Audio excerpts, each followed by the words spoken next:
All right, good evening, everyone. I'll call the special meeting of the Board of Commissioners into order. Today is Tuesday, May 30th. We've got a few people in the audience. Thanks for coming out this evening, folks. The first thing on the agenda this evening is the approval of the agenda. We have a motion for approval. So moved. Kevin, Ms. Kenny, second. Thank you. All in favor? Aye. Any opposed? All right. This evening, we're doing a special presentation outside of a regular meeting of our annual budget. And first up this evening is our county manager, Ike McCree, who's been working tirelessly for the last 4 months. You have a number of tired budget team members. Mm-hmm. Only just begun. Mr. Chairman, members of the board, North Carolina general statutes provide that the county manager serves various roles, and one, I guess, the most important roles is as budget officer. The statutes further require that the budget officer must submit to the Board of Commissioners no later than June 1st of each year a budget. I'm pleased, therefore, to submit to you tonight the recommended budget for Currituck County's fiscal year 2024. We believe that the budget is reasonable, it is sound, and it addresses important county needs and advances services to the county and to the community in a manner which is in keeping with this board and the county's citizens' values. With this submission, the budget leaves the budget officer and becomes your budget for you to review, modify, amend, and ultimately adopt prior to June 30 to begin the fiscal year on July 1st. I mentioned the budget team a minute ago. I want to go ahead and thank members of the management budget team. In addition to me, Assistant County Manager Rebecca Gay put many hours into this process, as did Finance Officer Sandra Hill, Assistant Finance Officer Karen Kraus, and Randall Edwards, our Public Information Officer, actually is responsible for the formatting and inputting of all the data that you're going to receive tonight before you leave in a budget format that is unique and different than one we've seen before. We are presenting to you what is called a narrative budget. The narrative budget does more than just provide you with page after page of numbers. It actually goes in more in depth with regard to each department and each funding request, the basis for the funding, and gives you and we hope that the public a transparent view of county government. While we have done things the way we've done them, while we are proposing to do things going forward the way we're proposing them. I want to commend our department heads and their teams in particular, because we asked them at the beginning of this budget process to come and join us in this narrative budget process. And so what we asked them to do was for each department to prepare a mission statement of that department. And using that mission statement, then to put together future considerations of what their department sees as a need coming for their level of service or for the betterment of county citizens, to provide a summary of their departmental request. We also asked them to include within their budget request this year their accomplishments that they have, the ways they succeeded in the current fiscal year 2023, and what they anticipated their goals to be for the next fiscal year 2024.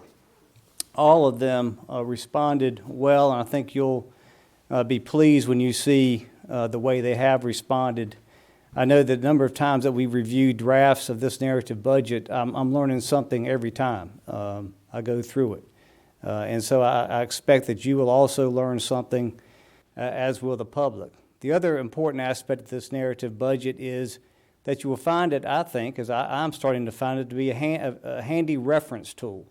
It's something that you're going to be able to reach for not only this coming budget year, fiscal year 2024, but also in future years, because we lay out a lot of history and information about certain taxes, how they came to be, like sales tax. And so there's a lot of information that is going to, I think, going forward, be very helpful to you as commissioners and to the public as well. Any budget is challenging, weighing the needs and the wants versus the amount of available revenue. Bless you. And this year was no different, particularly still in the wake of the pandemic. In a county with a unique geography that tests our ability to provide services, and in a county that does not have any other local government, as you've heard me say a number of times over the last few months, no other local government to help share in the provision of services to the citizens. Currituck County, this local government, is it within the boundaries of our county. And the other aspects that we're facing are a prosperous and attractive an attractive county. Not a bad thing, but the fact of life is that we are attracting persons who want to live the good life. They want this to be a place that they can call home. And we see evidence of that through a 10.4% increase in population from 2020 to 2022, and a 20.2% increase in population from 2010 to 2020.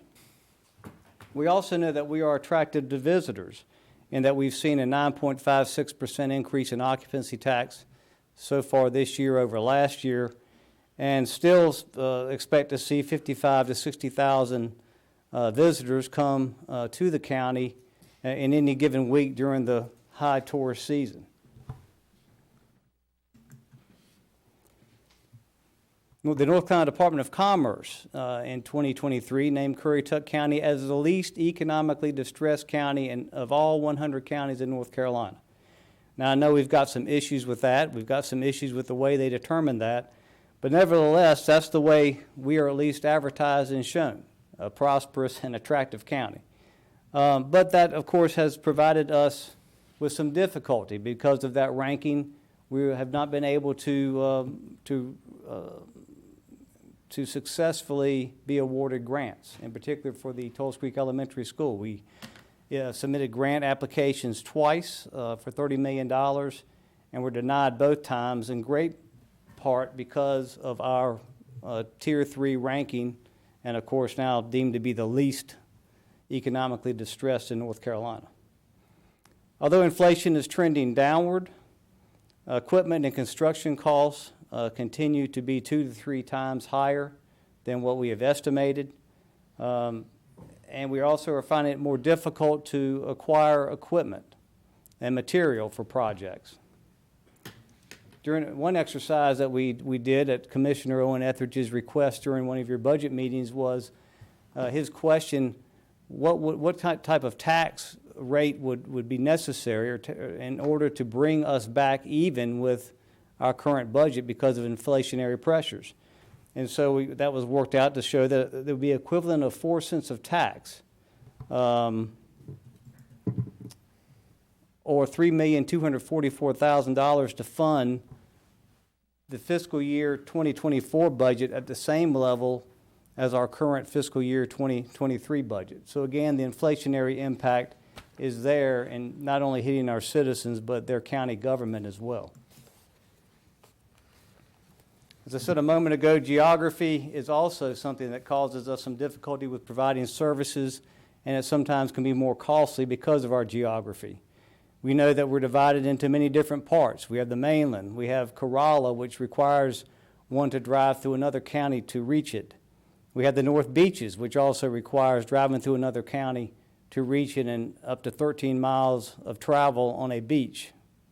We have Knott's Island, which is accessible by only going through another state or by taking a ferry across the Currituck Sound. And Gibbs Woods, which is the same circumstance to reach it, driving through another state or taking a ferry and traveling through Knott's Island to Gibbs Woods.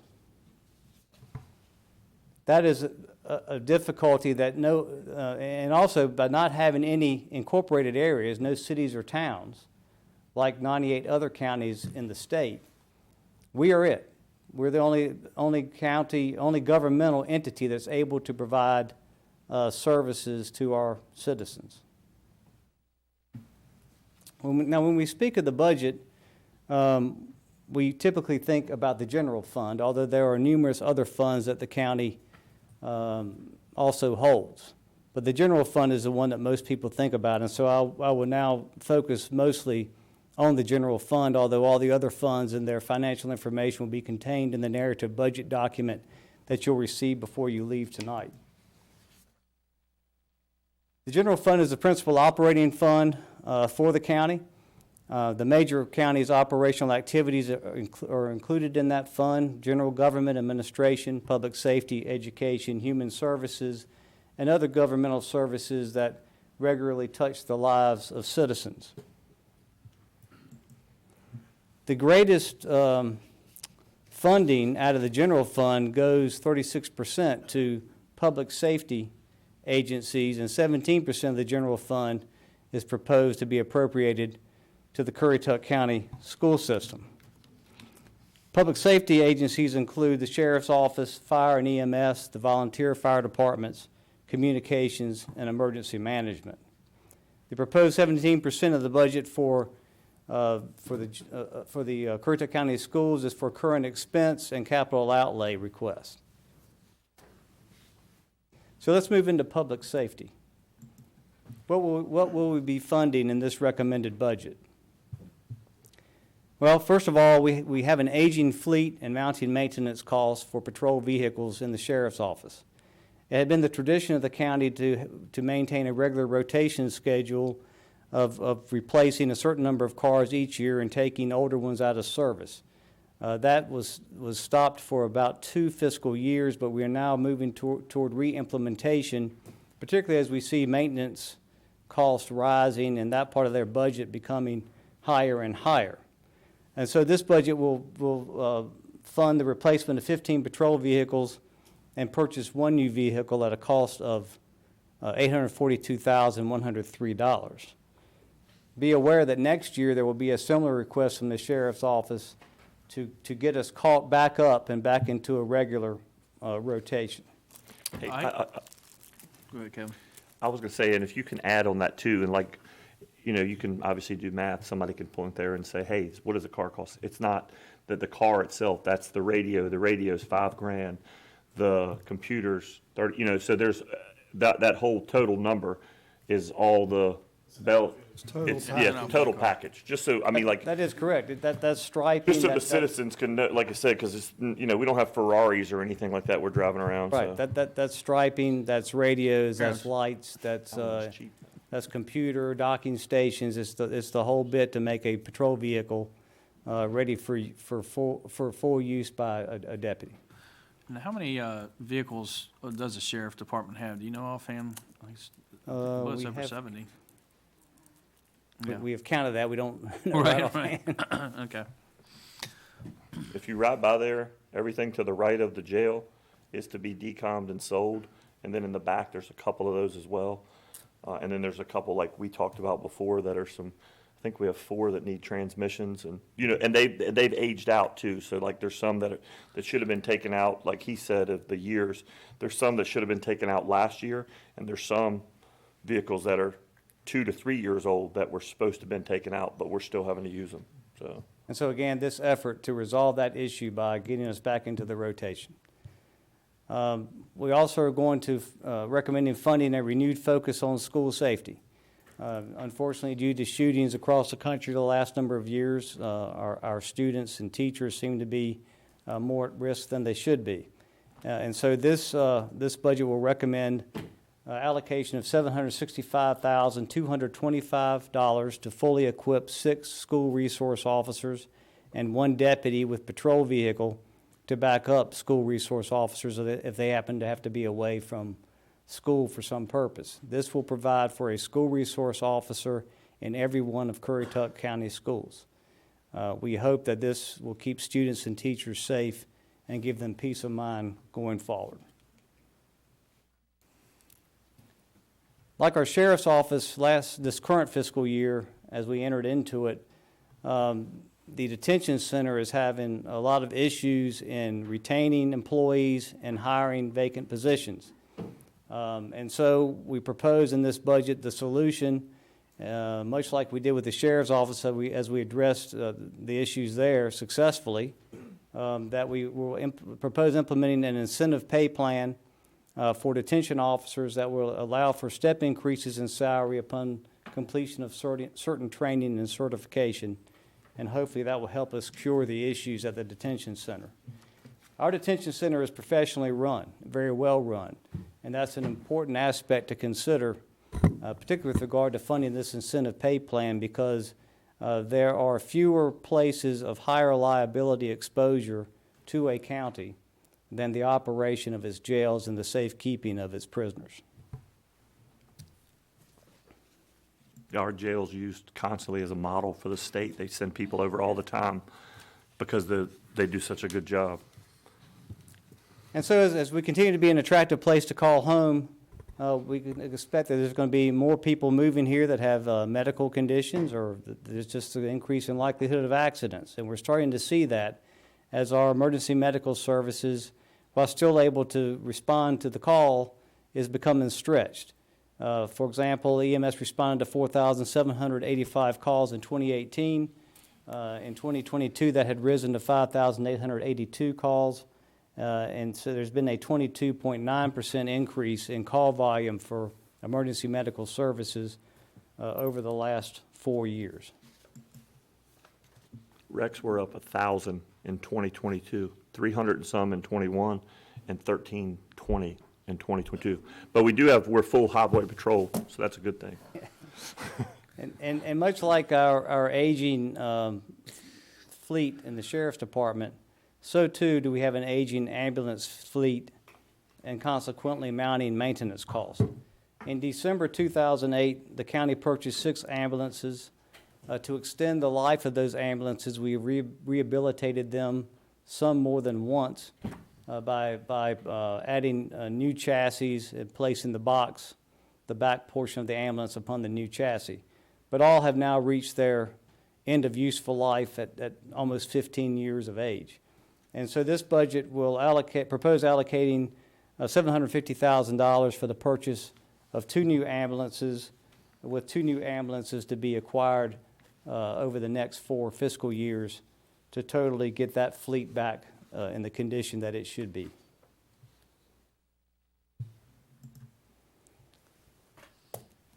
There's also the need for strategic placement of EMS and fire stations within the county, again, as we become the place that people like to call home. And so one solution we'll be proposing in this budget is that the county will seek to acquire property in Moyock Township for the location of another fire and EMS station, and the budget will include funds for design of a new county-owned station on that property once located. Mr. Chairman, and with that, we're looking at the west side of 168 for that. That would be the preferred location. Also, we are looking at where strategically we may place eventually a fire and EMS station, county-owned, in the south end of the county, and that will be probably in a future fiscal year that we begin in earnest the location of a station there. Mr. Chairman, don't we own the property right there across from LJ Beaner's in Lakeview? Don't the county own a few acres there? The county does not own it. I think when that Lakeview was approved, that there was supposedly going to be a library location or some kind of public facility that probably is going to be set aside for a public facility there, but there's never been a conveyance of the property to the county. 7 acres. So, yeah. Yeah. That'd be certainly a location that we would consider, also to make sure that the impact of traffic or the road system there would be feasible for a fire and EMS response out of that location. But also understand long-term that with the acquisition of a new station will mean the funding in the future of another ambulance and crew to staff that station. Continuing into fire services, it seems to be a theme, but yet again, even here in this area of service, we have aging fire apparatus fleet. This budget will allocate $1 million for purchase of a 4-wheel drive engine to be based in Corova Beach Volunteer Fire Department at Corova Beach. It's critical that and all the departments eventually receive new apparatus, as many of the departments have apparatus that is 30 years of age. Although they may not have any miles on them, they don't provide for the same type of safety systems that current models of fire apparatus provide. There's also proposed in this budget a 3% increase in operating funds for each volunteer fire department. With capital outlay, this budget will propose allocating $1,641,193 for volunteer fire department service to continue our strong combined system of paid and volunteers that ensure that we're able to provide for fire response and suppression in a timely and cost-efficient manner. Another aspect of public safety are communications. Quick, effective emergency response does not exist without adequate communications. Our communication system also has come to the end of useful life with regard to the equipment that comprises that system. And so we've been working on replacing components of that system to get us back to the place that we need to be. We are pleased, and as we announced at a previous meeting, that the North Carolina 911 Board granted the county $1,964,978 to go toward our radio system upgrades. This budget will propose allocating $500,000 as a match for that $1.9 million. These investments will also replace the microwave system, construct a monopole at the High Cotton Water Tank in the Moyock area, install a dedicated fiber link from this facility to the former sheriff's office to the public safety building, down US 158 to the telecommunications tower behind the high school, to make sure that we have a secure and operable communication system.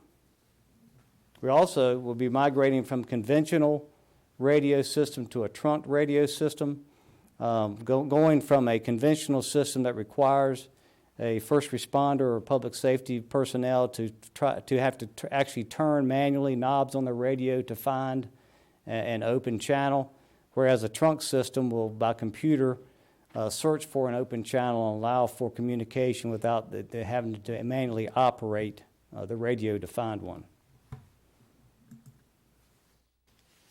Last week I attended a memorial service in recognition of Joseph Palmer Knapp's birthday at the Moyock Cemetery. That reminded me and all of us, I'm sure, of the importance this county has placed on education, particularly as Mr. Knapp recognized the importance of education and the investment he made in this county, for which a school is named for him, but also the importance of his dedication to education and his financial backing of higher education with monies he gave to the University of North Carolina at Chapel Hill and a building now named for him that houses the School of Government. And so there's probably not many local government officials or probably even state officials that have not been touched by Mr. Knapp and his gifts for education because of the training we all have received in our careers at the School of Government. And so with that tradition, this budget proposes allocating continued strong support of our public education system in Currituck County, even in these challenging economic times. It is proposed that the local current expense be funded at $13,035,602, and that there would be additional $700,000 fund balance from the school system's $1.7 million fund balance to give them a total local current expense funding of $13,735,602. Now let me explain that a little bit. This board made it one of your values that the school system should allocate $700,000 of their fund balance in order to bring their fund balance down to $1 million. In some counties, the school systems don't maintain a fund balance. They rely upon the county funding and backing them up. But the other value that expressed by this board is that the school system should maintain some fund balance for cash flow purposes. Now, what this board was first talking about during your budget meetings was that they would use $700,000 of their fund balance for capital outlay purposes. But as we've learned, it appears that this fund balance is local current expense monies, and there's a statutory process that would be required in order to move local current expense fund balance monies into use for capital outlay. And so to avoid having to go through that statutory process, it is proposed that we fund local current expense in this manner, allowing for the school system to back fund with $700,000 of fund balance. That effectively gives the school system a 5.03% increase in local current expense funding over the current fiscal year 2023 funding amount.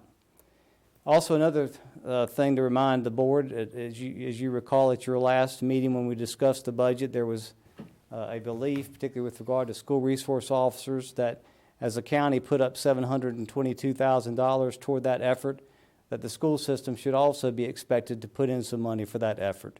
And so rather than a 6% increase in local current expense that was initially discussed during one of your earlier budget meetings, that amount has been dropped by 1% so that the schools will be putting in approximately $137,000 into the school resource officer effort. The board should be aware also that going forward in the next fiscal year 2025, you will be seeing a request from the school system for an additional $100,000 for technology capital outlay. It has been the tradition of the county, as I'll speak to in a minute, to actually fund $1,400,000 each year for the school system's capital outlay, but they're going to be asking for an additional $100,000 in fiscal year 2025. Another thing to be aware of is that capital outlay is funded out of sales tax. I'll get to that slide. Funded out of sales tax, and so we need to watch that closely, as Finance Officer Sandra Hill spoke to you about during one of your budget meetings, to watch closely so that we can determine whether we're going to be able to fund the remainder of the capital improvement plan that the school system has put forward. I do think it should be noted that the school system did, upon our request, present us with a 5-year capital improvement plan that allows for us to see what their needs are over the next 5 fiscal years. They broke what amounts to a $15 million capital improvement plan into approximately $3.6 million components over the life of that 5 years. And so this year, this budget for fiscal year 2024 also includes an additional allocation of $3,085,000 for capital outlay. To get to the full funding as the school system has requested, and as this board has indicated it is willing to do, we are suggesting that the school system, for the additional revenue, look to a $300,000 expected allocation of lottery proceeds and a $500,000 allocation from another fund provided by the Department of Public Instruction for school capital needs. That's the same funding that we received last year upon an application made to the Department of Public Instruction. We also are proposing in this budget to fund a new elementary school. This will prevent overcrowding in schools. The installment purchase financing for a new school at Tolls Creek Road, to be, at least it's known now as Tolls Creek Elementary School, will occur sometime this fall. We estimate that the first debt payment of $3.1 million, which equates to approximately 4 cents of a proposed tax rate increase, will be due during fiscal year 2024. And again, also needs to be noted that in fiscal year 2025, there will be the necessity of an additional 4 cents of tax to fully pay debt service that will be due in fiscal year 2025 and every year going forward until that debt is retired for that school. The county continues its commitment to higher education. We've had a long-standing partnership with College of the Albemarle, our regional community college, through the Regional Aviation and Technical Training Center, and more recently through the inclusion of College of the Albemarle educational space within our public safety building, where basic law enforcement training is provided, along with education for nurses, aides, and other general educational courses.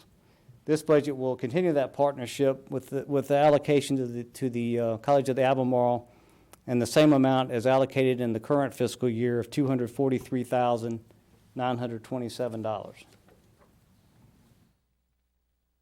I want to move on now to our team. I think you know that our employees are a great asset who work tirelessly for the betterment of Currituck County. They do so, I think, in many respects, joyfully and happily, and are very satisfied, productive employees, and we're very proud of them and their achievements and accomplishments on behalf of the community. I want to point out that this budget does not include a cost of living increase, but we believe that we are providing our employees with a number of things that that we don't need to do that this fiscal year, particularly in light of some difficult economic times. We contribute to a 401k supplemental retirement plan for our employees. We have a longevity pay program we provide for our employees. We recently, this board approved that the county join the North Carolina Health Insurance Pool, also known as NC CHIP, in order to improve our county employees' health benefit program. It also helped the county reduce our premium costs. Our costs are going to be only approximately 1.1% increase in premium, when our previous provider was quoting to us, as we were going into this budget cycle, an increase anywhere from 19 to 54%. Not only do we avoid a very high and costly premium, but it gives our employees a better health benefit plan. It's a co-pay plan. And it will return their benefit coverage from 70-30 that we had to go to last year to afford the health insurance program to an 80-20 coverage for our employees. And so from what I've heard so far, employees are very appreciative and excited by the new health benefit plan that will be provided in the coming year. Mr. Chairman, Yes, sir. just a quick question. One other thing about this new health care plan, it's not something that's not easily been able to get into. You have to, I think that we had to go through a process, and you had to be, not anybody can just get into this health program. It's not that easy, so we. Yeah, you basically have to be invited. They have kind of an initial orientation about what they're about. They then want to look at your claims history. Only then do they invite you to come into the program. We had a good claims history in the year that they reviewed. We were invited, and now we've become not only a participant in the plan, but a member of the governing board of the plan with 28 other counties and cities in North Carolina.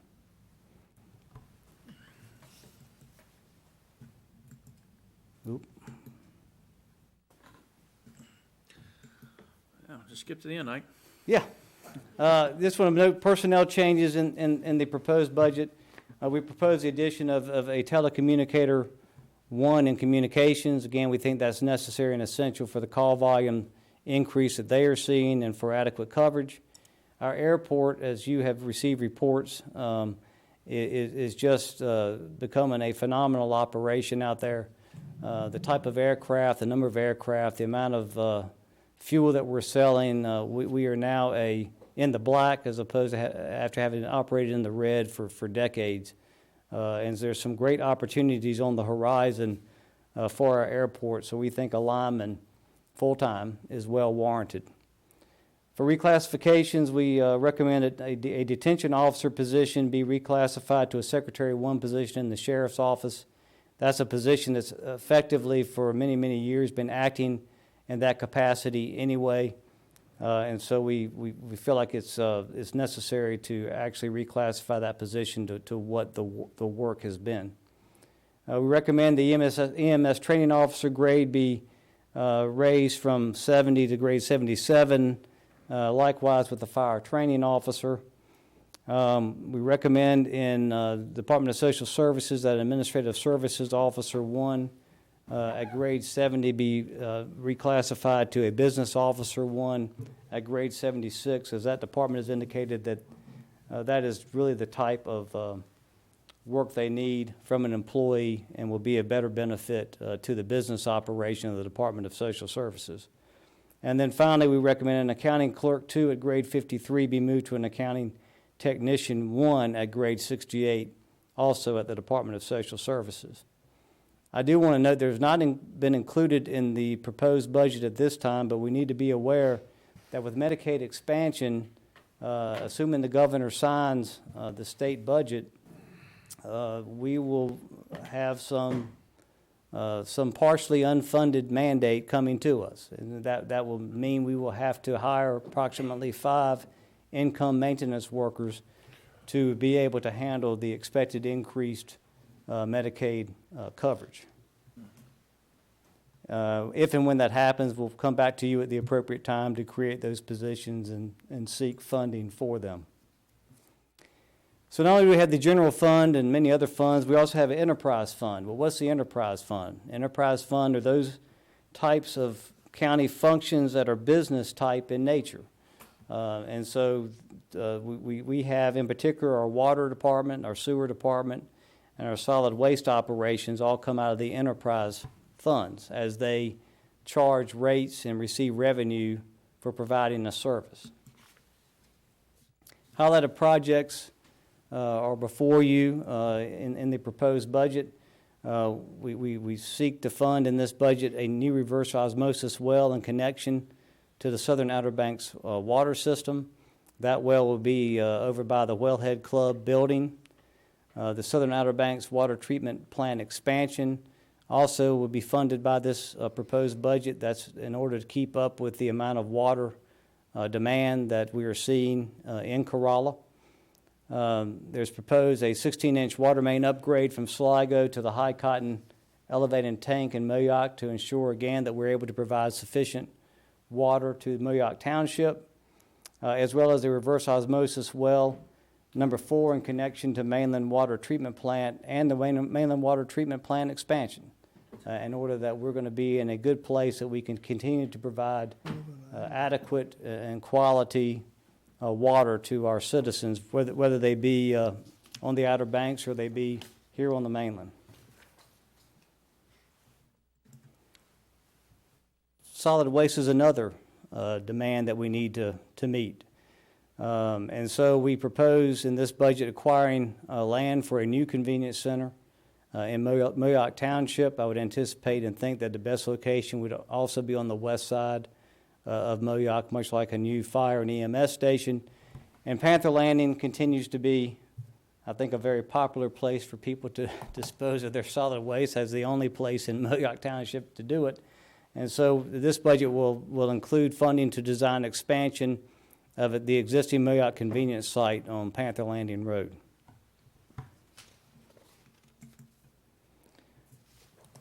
And yet another fund that we maintain is a special revenue fund in the budget. The special revenue fund contains funds that are required to account for proceeds of revenue sources that are legally restricted to expenditures for particular purposes. In other words, a great example of that is our service districts. We create service districts and have throughout the county in order to provide a higher or greater level of service in a smaller geographical area of the county than is feasible to maintain countywide. And those service districts are funded either through taxes or tax assessments and are expected to basically pay their own way for the services that persons within the boundary of the service district receive. As we evaluated our service districts going into this budget process to determine if that indeed was the case, were service districts meeting their funding requirements, we found Corolla Fire Service District tax rate is not sufficient for it to provide revenue necessary for its operation and function. And so therefore we propose in this recommended budget a 1% increase in the fire service district rate in Corolla from 5 to 6 cents.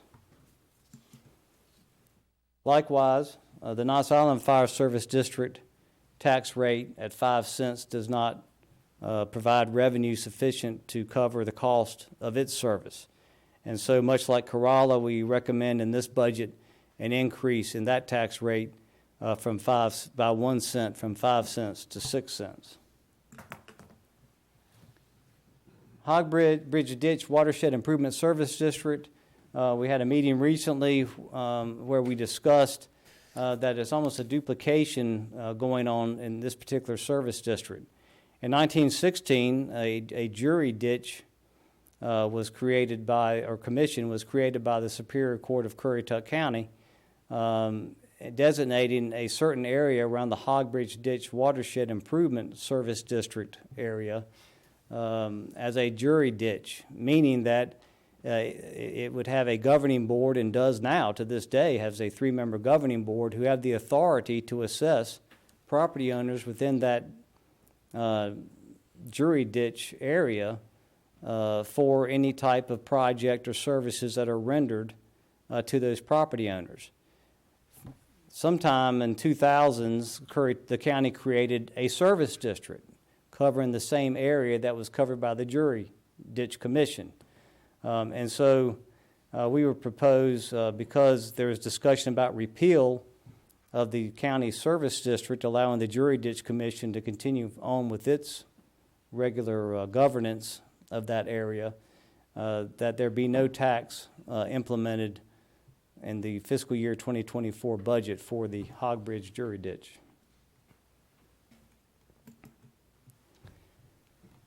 The Ocean Sands North and Crown Point Service District for Watershed Improvement was created in order to provide for a stormwater drainage system within the Ocean Sands subdivision to abate nuisance flooding that has occurred very often within that subdivision.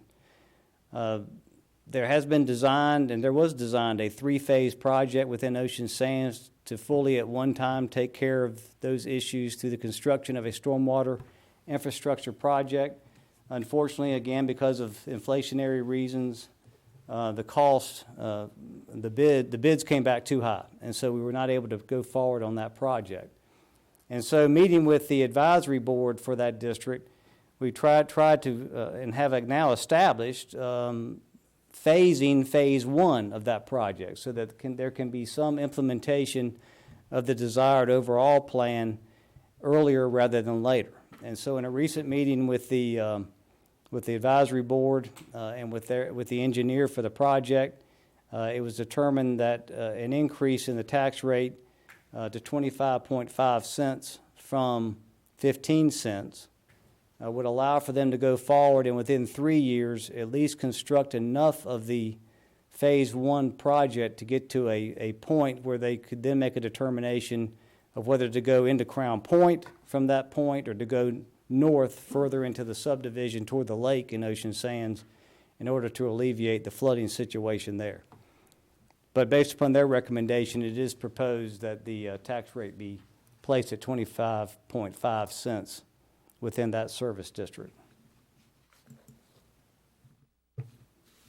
The Wellhead Stormwater Service District was created to do that, which they have done successfully, that which Ocean Sands District I just spoke about wants to do. They have now paid off their borrowing for their stormwater infrastructure project. Although there are a couple projects that are left, it appears that there could be a reduction in that rate, and so we would recommend that the tax rate be reduced to 10 cents in the Wellhead Stormwater Service District. Also in Wellhead is a service district for solid waste collection and disposal tax rate, or disposal. That district was created for the purpose of providing a contractor to move garbage cans in and out from houses on garbage collection day and then back up to the house. They have sufficient fund balance that we believe that their new tax rate can be reduced to 1.5 cents, and this budget would make that recommendation. I don't remember. This is kind of left in there. Ike, What was the- do you mind real quick, the wellhead stormwater, what was that tax rate?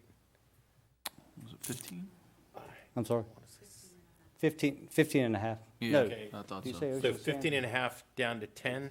Yes. And then the rollback is going from what to the 1.5? It's going from 1.9 to 0.19 to 0.15. Okay. We're also going to be bidding that out again this coming fiscal year, and we'll see how that plays out. But we do believe that with that fund balance, we're able to recommend a reduction in that tax rate. There'll also be presented to you in this recommended budget a capital improvement plan. I know that we've kind of have had a plan, so to speak, in the past here in Currituck County, but we wanted to be deliberate in presenting to the Board of Commissioners for your review and your adoption a 5-year capital improvement plan so that we understand what's coming in fiscal year 2024, but what also is expected to come to you in future fiscal years over the life of that capital improvement plan. This is another area in which we asked our department heads to buy into this process, to provide to us what they forecast as capital needs in their respective departments over the next 5 years. That they came through as you would expect and presented us with a thoughtful list of capital improvement projects. And so you will see in this narrative budget format a capital improvement plan for your consideration and adoption. It's a fluid plan. Items in future can be delayed, they can be eliminated. But at least it starts getting us thinking about where we're going and how we're going to get there. So for fiscal year 2024, we'll be recommending the following capital allocations, which are more specifically laid out in the budget that you'll be receiving tonight. From the general fund, $4.2 million. From the special revenue funds, $1.6 million, and $6.7 million of enterprise funds for capital projects. We talked about in a couple of our at least retreat and maybe a budget session about financial policies. We've had strong financial practice in Currituck County. I think that's shown by the way that we've been able to operate, to construct and maintain some very fine facilities for the benefit of our citizens and community. But a financial policy, much like a capital improvement plan, will give us some idea of where we're going and why we're going there. And so as was presented to you by Assistant Finance Officer Karen Kraus previously, this narrative budget will also include a financial policy section for you to consider and to adopt. Just some highlights of what the financial policy would provide is, number one, of course, we would affirm operations under a balanced budget. We would set realistic and attainable revenue projections. We're going to be fairly conservative. We're not going to be rash and overly hopeful about the types of and amounts of revenue that we might be expecting to come into the county coffers. We would establish guidelines for institution of user fees for various things that the county does. A big and important one is we would require a combined general fund and debt service fund total fund balance minimum of 30%. Why is that important? Well, first of all, it's important for a coastal community that's reliant upon the whims of weather for much of its economy and tax base. And so we want to assure that we have sufficient savings that would be able for us to get through a catastrophic event. We also don't want to have a fund balance so high that citizens are not able to take advantage of that savings, that fund balance, and experience ever-increasing tax rates. So we want to get a happy medium and a happy balance of what the fund balance should be. And that's what this financial policy will establish, and will call for us to look at our fund balance carefully throughout each year to make a determination if we are right in the spot we should be. The financial policy will require, as we already do, that we annually submit our audit to the Governmental Finance Officers Association Certificate of Achievement for Excellence and Financial Reporting Program. Doesn't hurt to have more eyes on our audit and our financial operations. Another important item to me is that we will provide a monthly interim financial statement to the board and to management because you, especially of all in county government, ought to have a full and open understanding of our financial status at all times. The financial policy will also provide for the adoption, as we're asking you to do this year, of a 5-year capital improvement plan to be revised and approved annually. So what does our financial picture look like for fiscal year 2024 and beyond? Well, first of all, during the budgetary process, we received many legitimate, reasonable requests from our departments. But taking a look at those requests, all of them would be worthy of funding. One comes to the conclusion that we don't have enough revenue to be able to fund all that is truly a need and not necessarily just a want. And so in order for us to meet all that I've gone through tonight, to address ongoing needs in the community and to move us forward, this budget would recommend a tax increase in the amount of 10 cents to 56 cents per $100 of property value. As a comparison, our adjoining or adjacent communities experience this listing of taxes. The city of Virginia Beach is at 99 cents. City of Chesapeake, $1.05. Our neighbor to the west, Camden County, is at 88 cents. Southern Shores, and you have to remember that when you live in a town, you're also paying county taxes on top of that. And so a Southern Shores resident is paying Southern Shores town tax and Dare County at a total rate of 63.63 cents. Kitty Hawk, same. Dare County taxes on top of that are at 70 cents. And Duck, with the Dare County tax, is at 62 cents. Chairman, if I may ask the county manager, so Southern Shores is 63 cents plus Dare County's 41, so they're paying $1.04. No. Oh, it's, So you see, that includes it, okay. Southern Shores plus the Dare County.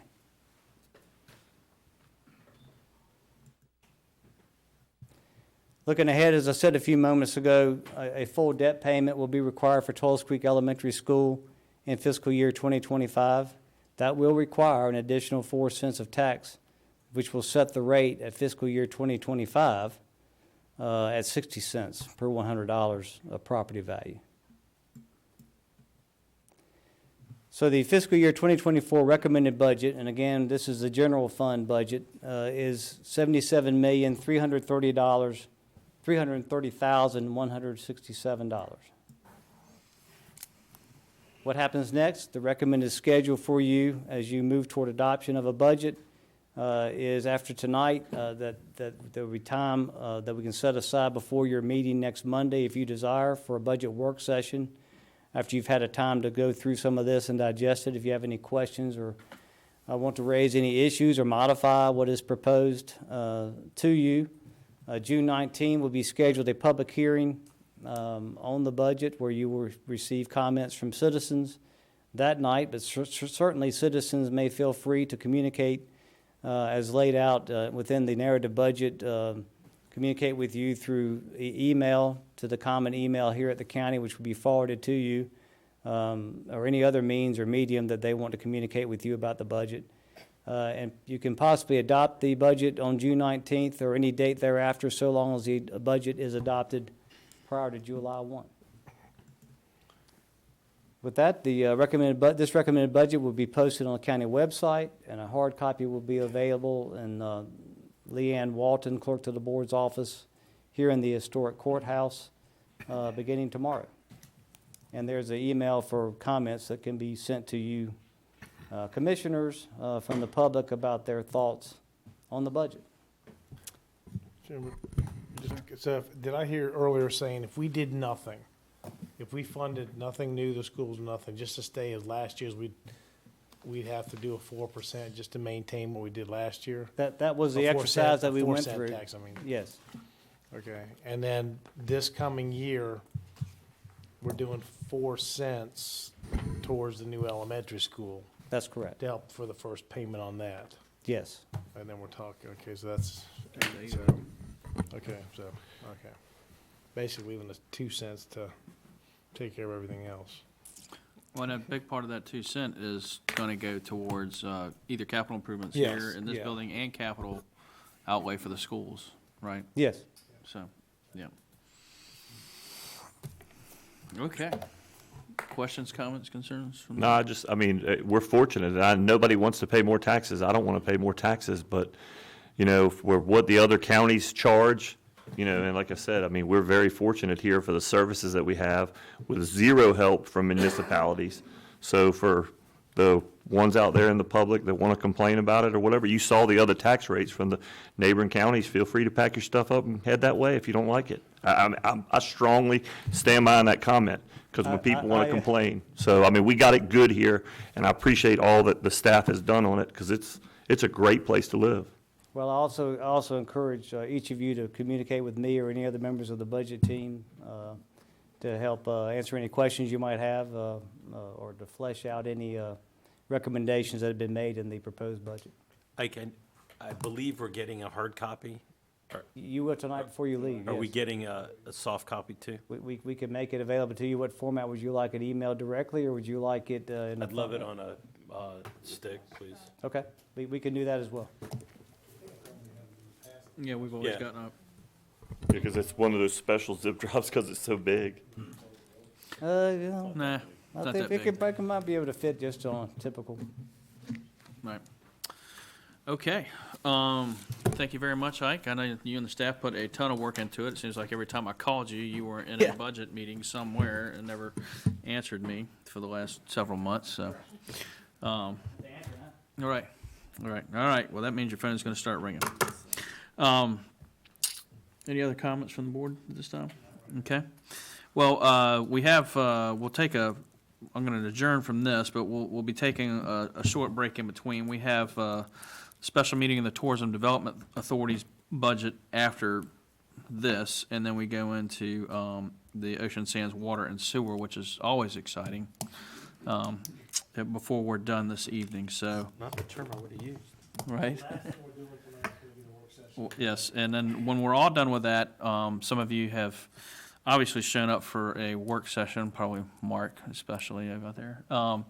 We'll be doing that tonight. We decided to do that after our meeting because we kept running up against time crunches. When we were doing work sessions in the afternoon, we'd have to come into a commissioner meeting. So let's do it after our meeting this evening so that we don't have to be as pressured on time other than we want to go home.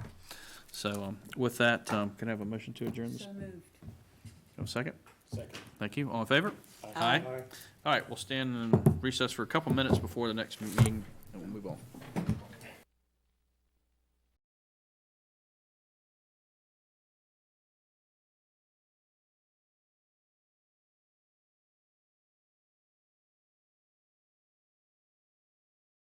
Okay.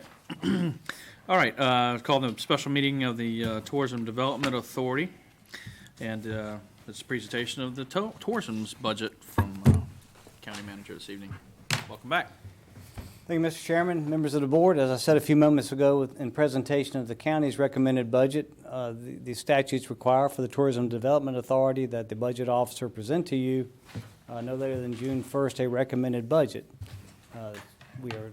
We are now following that statutory requirement, and after this submission to you, it becomes your budget as members of the Tourism Development Authority Governing Board to review, modify, and adopt as you see fit. The Tourism Development Authority was created by the legislation that authorized the county's collection of occupancy tax. That occupancy tax is constituted by 6% of funds received from the assessment of occupancy tax on the rental of lodging units within the county.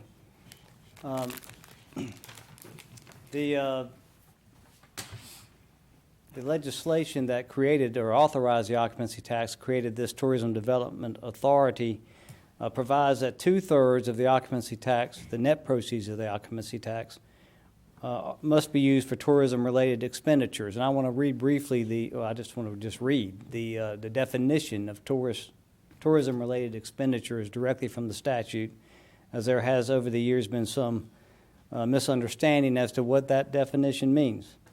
Expenditures that in the judgment of the Board of Commissioners are designed to increase the use of lodging facilities, meeting facilities, recreational facilities, and convention facilities, listen to these important words, in the county,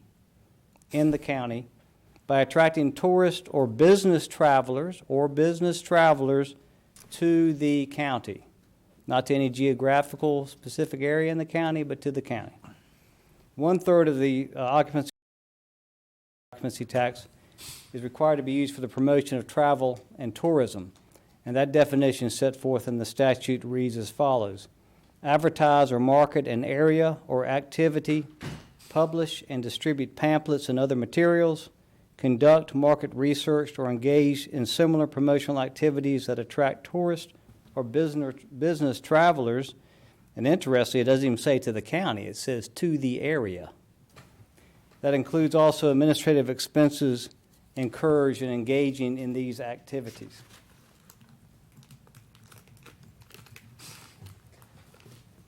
Occupancy tax has increased annually since 2019. There is some belief that that was perhaps pandemic-driven and allowing for people to come to our beaches and avoid the pandemic and its effects. But in any event, in fiscal year 2023, collections are 9.56% higher than the previous year. There's further indication that rental unit numbers are returning to at least perhaps 2019 levels. And so that's something we need to be aware of going forward. Excuse me, Ike. As I understood it, hasn't OCC tax increased like every year Pretty much. forever? So the only thing I'm pointing out for those that are watching, it's not, our OCC tax, I think, has increased annually for far. Well, I think that's right. I just went back, to the pre-pandemic Okay. date, but The point being, that it continues to grow. Every year for probably like the last decade. Probably a little bit of a, as the rental rates increased. Yeah. Yeah, No. and that's one thing we can't capture in that number, but And that's some of what we're maybe thinking or hearing is there may be fewer persons coming, but occupancy tax, strangely enough, keeps rising, and that may be because, again, rental rates yeah, are I think we'll going see an up as well. adjustment in 24, 25 for sure. I'm feeling it, seeing it now, right now, there's a lot less people in Corolla. We did see a slight drop, I think it was 08, 09 during Right, that sure. recession. It was going to be, yeah. But then it started coming back like in And it 10. just kind of steady climbing a little bit each year. So although we're gonna see projected rental rates go down to 2019, the occupancy tax still could stay the same or increase because of the adjustments being made? Well, yeah, Is that what we're your saying? rental rate for your home is Yes. higher, but I think you'll see those rates get adjusted next year. rates are going. They're already going down. Going up. already So going even if we- down. So even if we see less, tax is going to go down. so it's good, okay. Yeah. So that's the point of this. We need to be watching closely Could have more occupancy tax and what is happening with that market over there on the beach. Well, countywide. Tourism promotion expenditures as proposed in this recommended budget is $4,540,126. Of that, it includes transfers to the operating fund in the amount of $123,689 for airport promotion and administration of beach parking permits, as well as indirect costs, which are numbers derived from our consultants for the county management and other county departments that support the operation of tourism. A quick question if I may, when we get, regarding the advertising piece to this, how does tourism do with the allocated funds for that? Are they able to, is there like a fund balance at times, or do we go through it do we use it all up all the time? No, we do have a fund balance in both the tourism promotion portion of the tax as well as the tourism-related expenditure portion. Yeah, your advertising, she does, that has a healthier fund balance than the tourism-related expenditure side It of is, the house. and then some individuals think that that the fund balance and that can be dumped back into, they can't. No, it If cannot. it doesn't get used, it just stays there. That's We correct. can't use it for anything else. These so. are restricted funds that can only be used for these specific statutorily provided purposes. Matter of fact, we dipped into that when COVID happened in I think we allocated an extra $1 million, out of our fund balance to push more advertising For the beach. for the beach. And Currituck isn't in whole. That's the other reason you may remember in 2007 or so, we sought amendment to our legislation at the General Assembly in order to allow for us to use, in particular, the tourism promotion dollars in a different way, especially for capital outlay purposes, as we were having great difficulty and continue to have great difficulty to spend all the tourism-related portion of the occupancy tax. For tourism-related expenditures, the budget for the Tourism Advisory Authority recommends an allocation of $2,932,572 to be broken out for general tourism-related expenditures, historic Corolla Park, and capital outlay is set out on the slide. And then $7,776,339 to be transferred to other funds that are tourism related in nature. That includes a transfer of $4.8 million for enhanced law enforcement and EMS services that are impacted and required, particularly during the high tourist season. The Currituck County Rural Center operation and administration, the cost to collect and administer the occupancy tax, the Corova Beach Road Service District in order to maintain some of the costs to maintain the streets within that service district in order to assure that those persons who are renting homes in that community are able to safely get around within that community. While you're on that, you didn't mention it when you were going through the special tax districts, but the Corova Road Service District. Yes, That is, the recommendation is to keep the tax rate the same there, is that correct? that's correct. Okay. Yeah, I just presented to you in that presentation those taxes that were recommended for change. Okay. Monies for indirect costs as laid out by our consultant that should be paid back to the county for agencies and the county official support of that particular fund. Recreation field chemicals, and then various capital projects that are tourist-related in nature. Much like the county recommended budget, our schedule would be similar. June 5th, recommend that you take time before your regular meeting for a budget work session. June 19th, a public hearing to hear comments from the public and possible adoption or adoption thereafter, so long as the budget is adopted prior to July 1. Be glad to answer any questions. Anything? The transfers for the recreation fields, that's the multi-purpose fields, the two, and then the ball fields. There is a transfer of monies in order to clear and grub the area that is for the future location of another The other one. ball field, and we feel like it's necessary to go ahead and do that because we do have a wetland delineation that we don't want to expire on us before we do that grubbing and clearing. Although it begs the question of the U.S. Supreme Court's recent decision whether that wetland delineation has any impact any longer. So we feel like it's better to go ahead and proceed forward to get that taken care of. Okay. Thank you. Anything further from the board? All right. Thank you, Ike. Can I have a motion to adjourn then? So moved. Thank you. We have a second? Second. Thank you. All in favor? Aye. All right, next up, do you need a minute?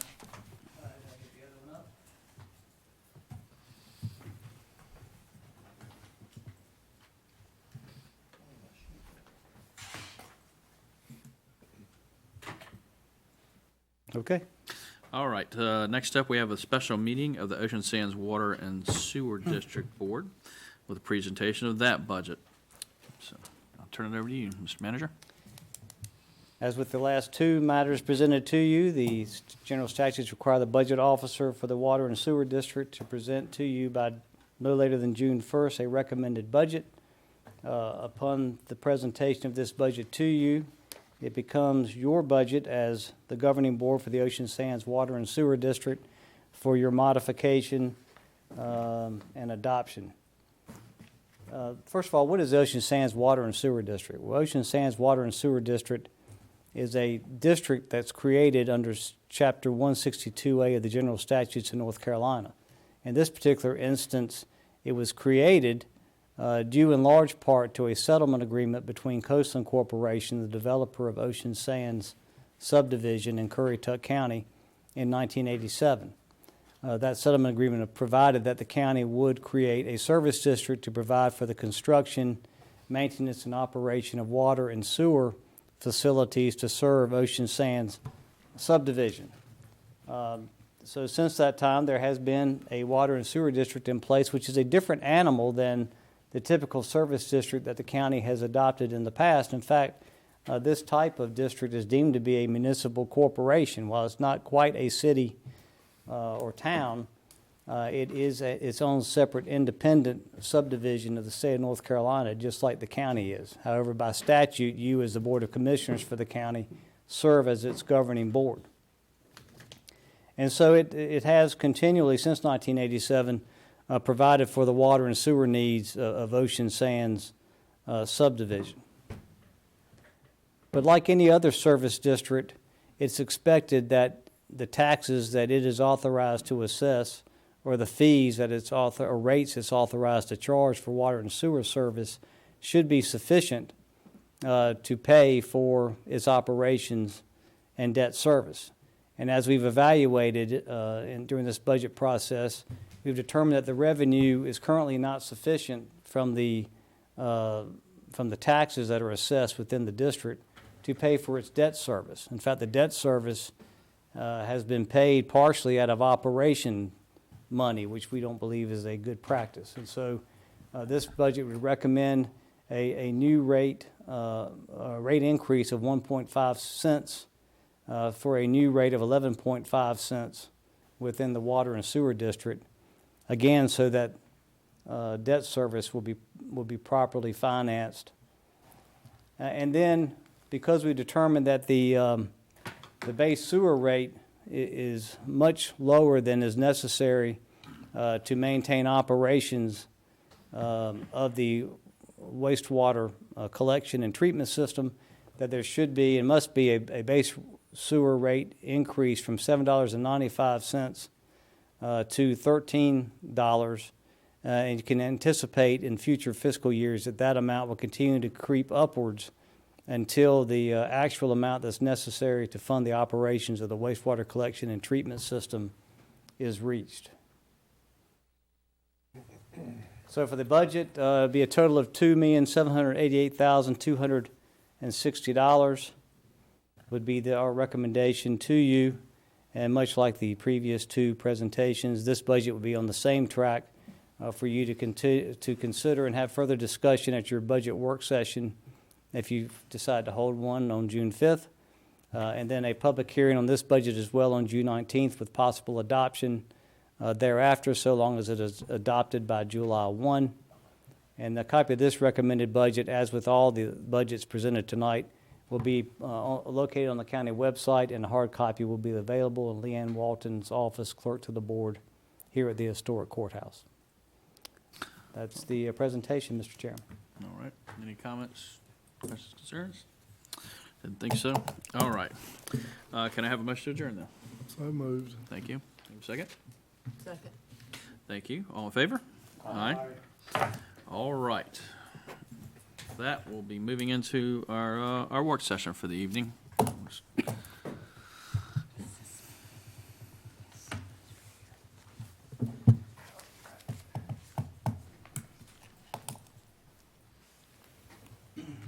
Thank you, Samuel. Thank you, Sandra. Have a good night.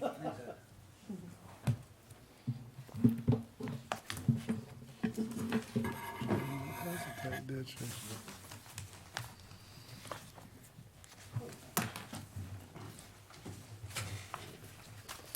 Good evening, Kevin.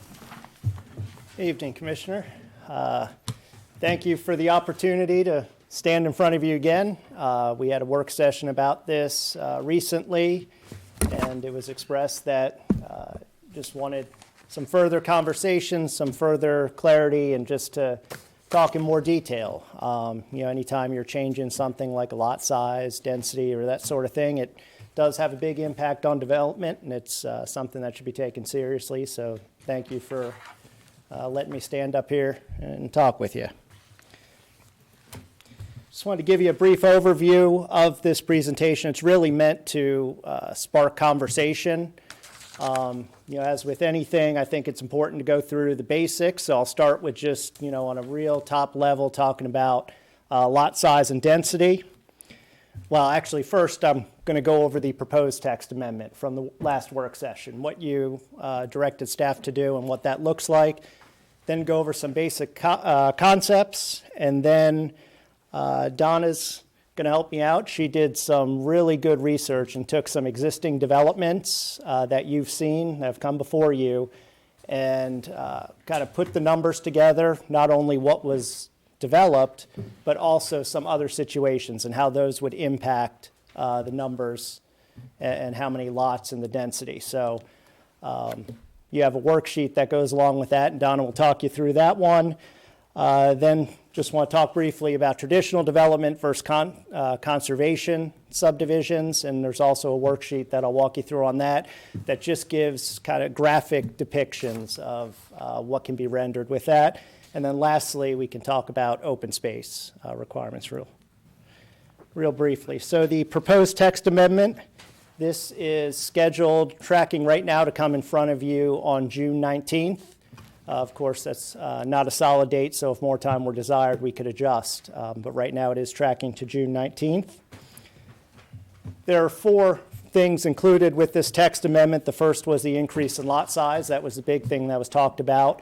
Initially, it was an increase to 40,000 square feet. Then it jumped up to 45,000 square feet.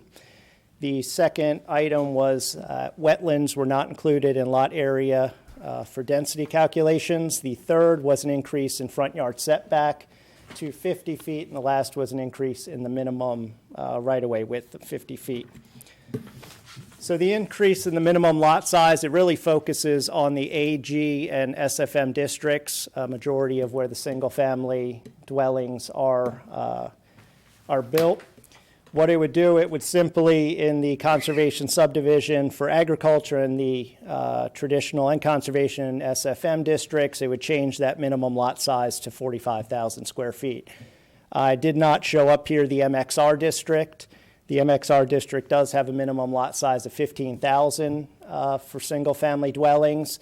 That, I feel, is a bigger conversation because, as you know, the MXR is a residential district, but it's really intended for a more denser type development. But happy to have that conversation if it's desired. The second portion. Back up one and just Yeah. stop right there. So this was Paul and I have had this conversation several times, and it was at his suggestion about the 45,000 square feet after comments from the public that, let's just call an acre, right? And it's actually a little bit more than an acre.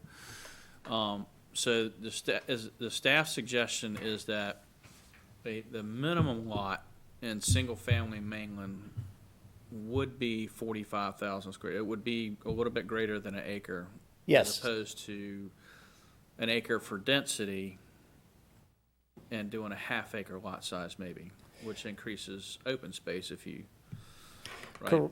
Correct. The densities still are unchanged and play, with if you do a conservation subdivision, there are still densities that have to be met. Mm-hmm. What this would do is within that subdivision, rather than having smaller lots with more open space, the smallest a lot would be 45,000 square feet. And that's why I brought it up. I just caught that because I think your comments are that a half acre would be or adequate, whatever. Right? But the density drive. Okay, the concern is typically the number of people. The number of people don't matter if it's a 1 acre lot, a 10 acre lot, or a third of an acre lot. If the density is the right number. So, I think what I was trying to promote is in the ag and in single family, a 45,000 square foot acre, right? So whatever the acreage is, but basically the density that would be caused by basically one dwelling per acre. Right. So you take out the wetlands, you take out the roads, you take out whatever else needs to come out, and then using a density, which we could set a half acre as the minimum lot size. But again, the concern is, a 1 acre lot is that for those that don't own an acre, that's a lot of grass to cut. And It is. And so that could be considered to be an obstruction to older folks with older children or no children because they don't want to go cut an acre of grass. Right.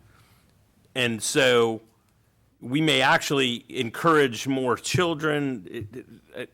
I just think, Yeah, a younger person has to Yeah. own that lot, right? yeah. Right. So, And I agree with that. And in an exercise we're going to do in a few minutes where we show the conservation subdivision, you're absolutely right, where when you're talking about the number of lots rendered, in most cases, it is the density that drives that, not the lot size. And I have some graphic depictions that can show that. So I agree. And 100%. that's every person that's reached out to me in my district, that's their concern. Because there are a lot of retirees and people who move to Lower Currituck. A lot of those are retirees, and I think that's the concern. Yep. Okay, thank you. All right.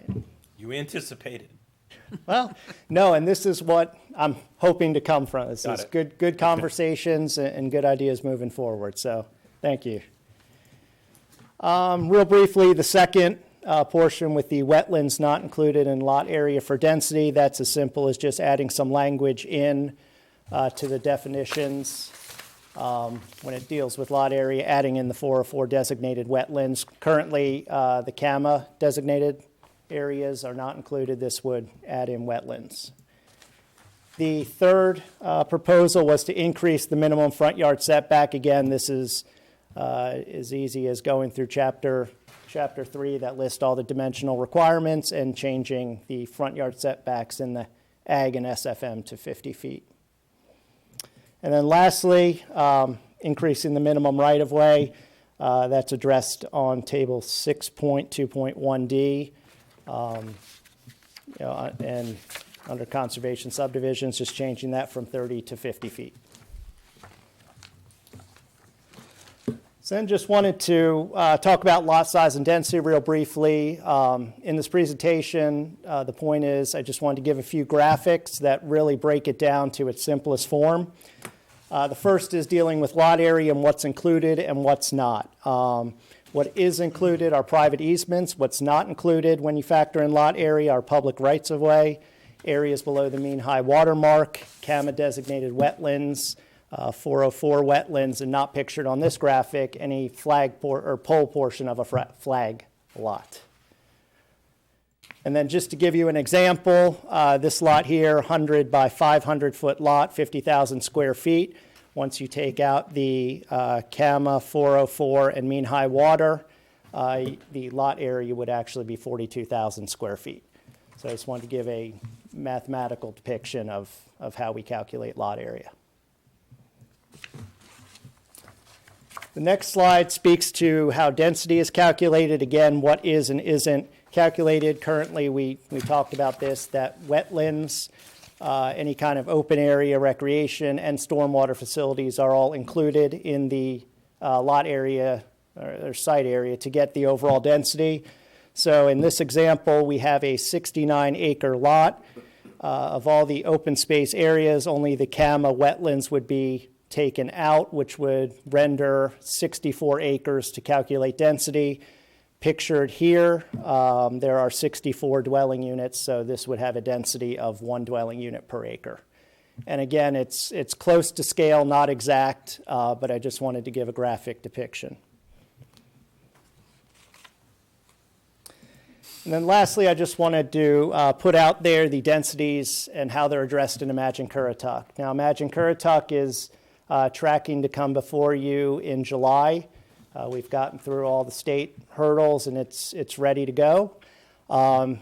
As you can see, a lot of the densities, as we're talking about increasing lot size and that impact it could have on density, a lot of the densities in this table are higher, particularly in Moyoc and Grandy. Now, a lot of the G1, G2 shouldn't be an issue.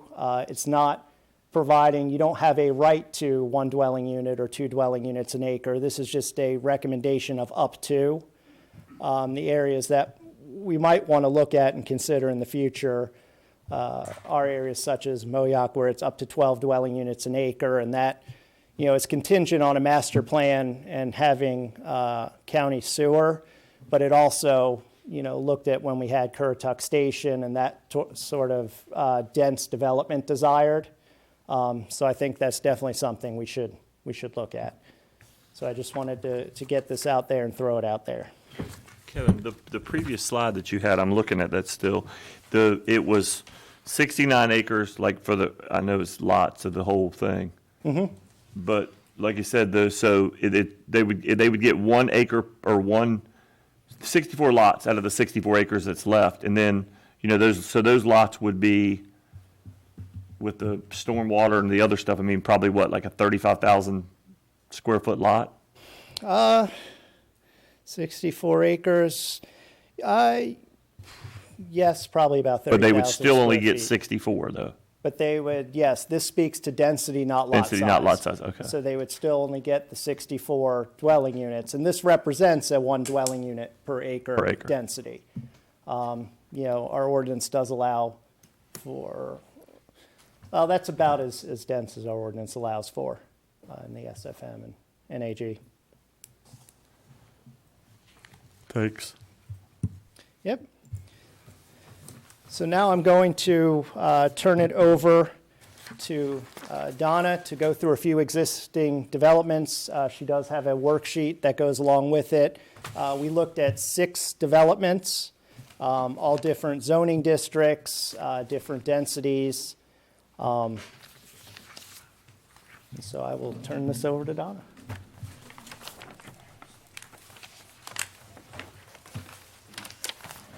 Good evening, everyone. Hello, Donna. It's been a while since we've seen you. It It's has nice to been have a you. while. It has been a while. So looking at the slide you have up on the screen, this shows a comparison of traditional development and conservation development.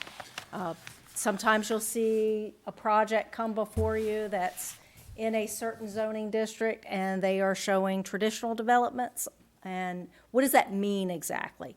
So when we're evaluating each one of these subdivisions and we're looking at the zoning districts in which they are located in, there's some districts that you can't do traditional development. One of those is the agricultural district. It's just you're forced to do the conservation style development.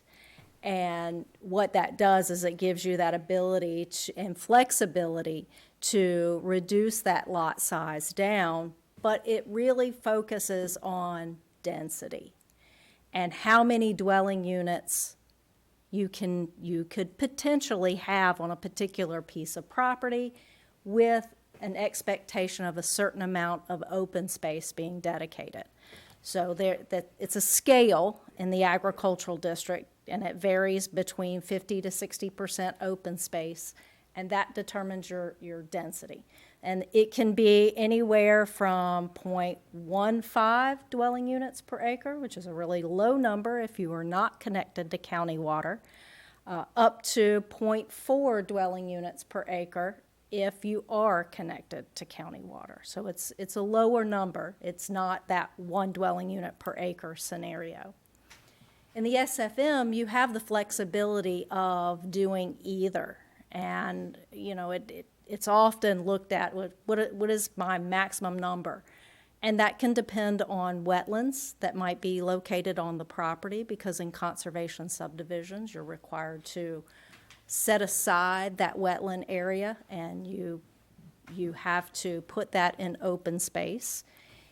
That conservation subdivision requires a higher open space percentage. It goes from 30% in the traditional to 40% in the conservation, although you can have a smaller lot size.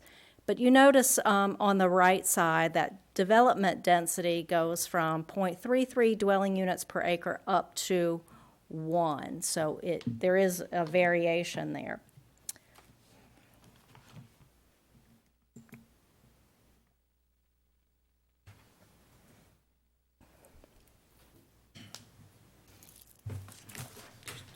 You have 6 subdivision handouts. They vary traditional, conservation, some with wetlands, some without wetlands, agricultural zoning, single-family mainland zoning, general business zoning. And the first sheet is going to show you the breakdown as to what that subdivision actually has. On the right side, you have the image of the subdivision, and on the second sheet, there's a worksheet that gives you some possible considerations with changing the rules or making some modification to the language to adjust what the board is looking for, and some different scenarios of lot size. And I apologize because I thought we were heading in a direction of 45,000 square foot lots, so that may not be exactly the scenario you're looking for on the second sheet. But Boswood Estates is a subdivision. It's not built yet. It has construction drawing approval. It's in Barco. It's a traditional development of 26.94 acres. It does have wetlands. It also has CAMA wetlands. But they chose the traditional subdivision method. So density, when we're looking at density numbers, the fact that they have CAMA wetlands is not relevant because they're doing a traditional development and it's totally based on lot size. So as they are looking at the maximum or the minimum open space that they have to dedicate, whatever land is left over, they evaluate that land to determine how many lots they can fit on that piece of property, the remaining acreage, infrastructure, and lot size. So this particular subdivision, it has variation of 45 to 50-foot street right-of-way. It had a minimum of 40,000 square foot lot, just over 10 acres of wetlands with 6.5 being CAMA wetlands. They were able to achieve 14 lots at a development density of 0.68 dwelling units per acre if you were looking at it from that perspective. But this was just total lot size driven. It was zoned general business, so conservation subdivision was not an option for them. They did the traditional subdivision, and on the second sheet, you can see a couple of scenarios that if we bump that open space up from 30% to 50%, that would leave you with 13.47 acres in order to achieve the number of lots on that tract of land. And if we were looking at 45,000 square foot lots, you could get 11 lots out of that tract of land instead of the 14 that was proposed on this particular development. But if we apply the density of 1 per 1, then they would look at the 26.94 minus the 1066, which is going to leave 16 and a third. So they would wind up with 16 lots. Instead of the 14 that they were able to do. I don't, So it's a okay, so slightly here's where higher I'm losing number. it. If they can put 14, if subtracting this all out is 16 lots with a 1 acre density, how do they get, is it because they're 40,000 square foot lots? They're 40,000 square foot lots, and you have to back out of that number the infrastructure. Right. So, and what we look at as far as infrastructure is concerned, is it's usually varying, yeah, Pension, 8 to 10%, depending on the width of your right-of-way. Most of these scenarios were based on 10%.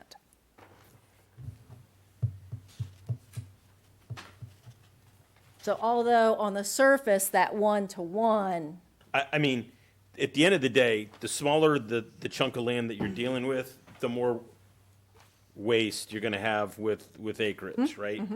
So this may not be, I mean, I get it, this is interesting, but they would still have to try to fit, I mean, they got 14 lots in there. That may be the best that they can get with the regardless, right? Right. But the most they could have on that, applying the 1 acre, whatever, is gonna be 16. if that were the option that the Right. board chooses to Now- go with, is applying a density to that as well. So one of the things in, like, looking at the worksheet, which, with all of the options, is this worksheet provided to a developer to look at to help calculate where they want to go? Or this is supposed to be a training aid for us? Right.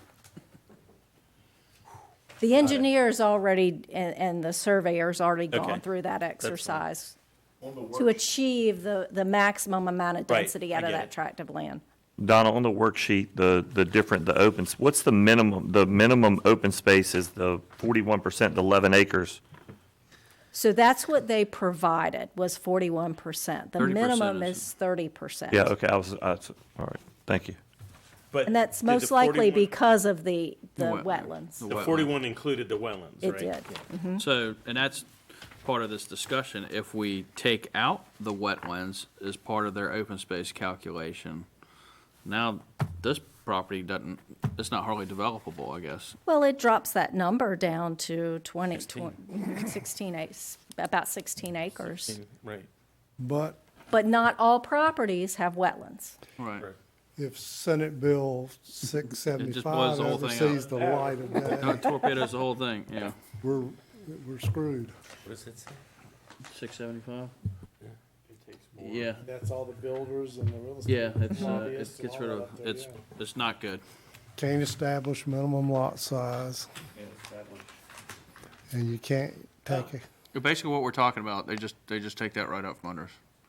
If they pass it, this work, all this goes out the window. so, Right. Well, then they won't need us anymore. Well, that's where Ike's what they've at. been driving at for 20 I years. guess that was code for James should be in Raleigh. Yes. And for this particular subdivision, looking at possible considerations for change, looking at a larger lot size, or even an increase in open space, going from 30% to 40 or 50. Establishing a reduced residential density for GB zone properties, that's something that brought up. you've expressed an interest in the past, Bob. And also consider how that open space is configured and how it's laid out. Like in this particular instance, most of it's wetlands. There's very little of it that can be used by the subdivision other than visual. Does this one go all the way to the sound? It or- does. Okay. Could be a nature walk. Yes. Yeah. through In the those winter. lakes. And another thing the board could look at is how lots are configured, making sure that these lots are good designs. Like you've got a couple of them that have some cuts in them that maybe are less desired on that southern end. Maybe the board considers a possible change there. But again, if they're working off of a density number, the lots can be the way they want the lots to be, right? So you could have a lot that's 2 acres. Don't know how they could do that, but that would be a potential offering. That they're not trying to do the funky Ls to try and make sure that they get their square footage.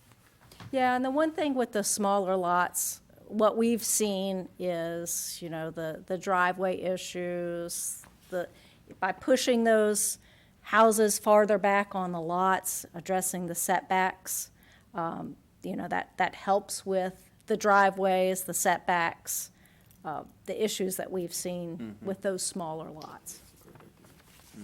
I think the setback, which we were all in agreement. Yeah, those two, yeah. The one difficult issue that we have is looking at those established subdivisions and applying that 50-foot setback where it probably wasn't planned. You know, making sure that it just applies to the newer subdivisions, so, Right. yeah. But the density also didn't apply to the older subdivisions and would apply to the newer subdivisions. Correct. So there'll be a date, and then we move forward.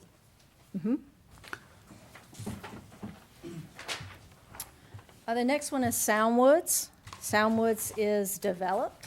It's off of Tolls Creek Road, just north of here. It's a conservation subdivision. Has just over 25 acres in the subdivision and just over 7 acres of wetlands located on the southern side of that property. It has a 45-foot wide right-of-way. Minimum lot size is really, the minimum is just under 30,000 square feet, but there are ranges in this particular subdivision. There are a couple of lots located in the eastern side of this that are over an acre. It is zoned single-family mainland, so the option was there for this particular development to do traditional or conservation. Tolls Creek Road, I think it's, And they did select the conservation, which required that 40% open space, which is different than the traditional where you'd have 30% open space. They did 19 lots. The development density on this tract was 0.75, which was the maximum allowed for the district in which it was in and the land use designation. So in the SFM district, when we're looking at the conservation subdivision, the land use plan designation has an impact on the development density. So if it is located in this particular case, it was in the limited service designation, so they were allowed 0.75 dwelling units per acre. And that's what they developed to. They required 40% open space. They actually put in just over that. They put in 41% open space. Yeah. If we looked at this project and excluded the wetlands from the density allocation, you would have about 13 lots as opposed to 19. How do you figure that? So we take the 25.39 acres, subtract out the 7.09, that leaves you with 18.3. You multiply that number by the 0.75.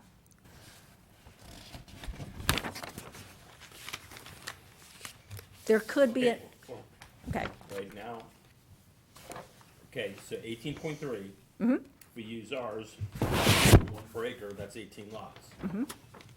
You're saying using 0.75, which to me would indicate it should be north of the 18. that's How what did we, you- yeah, that's what we have now is the 0.75 for this land use designation.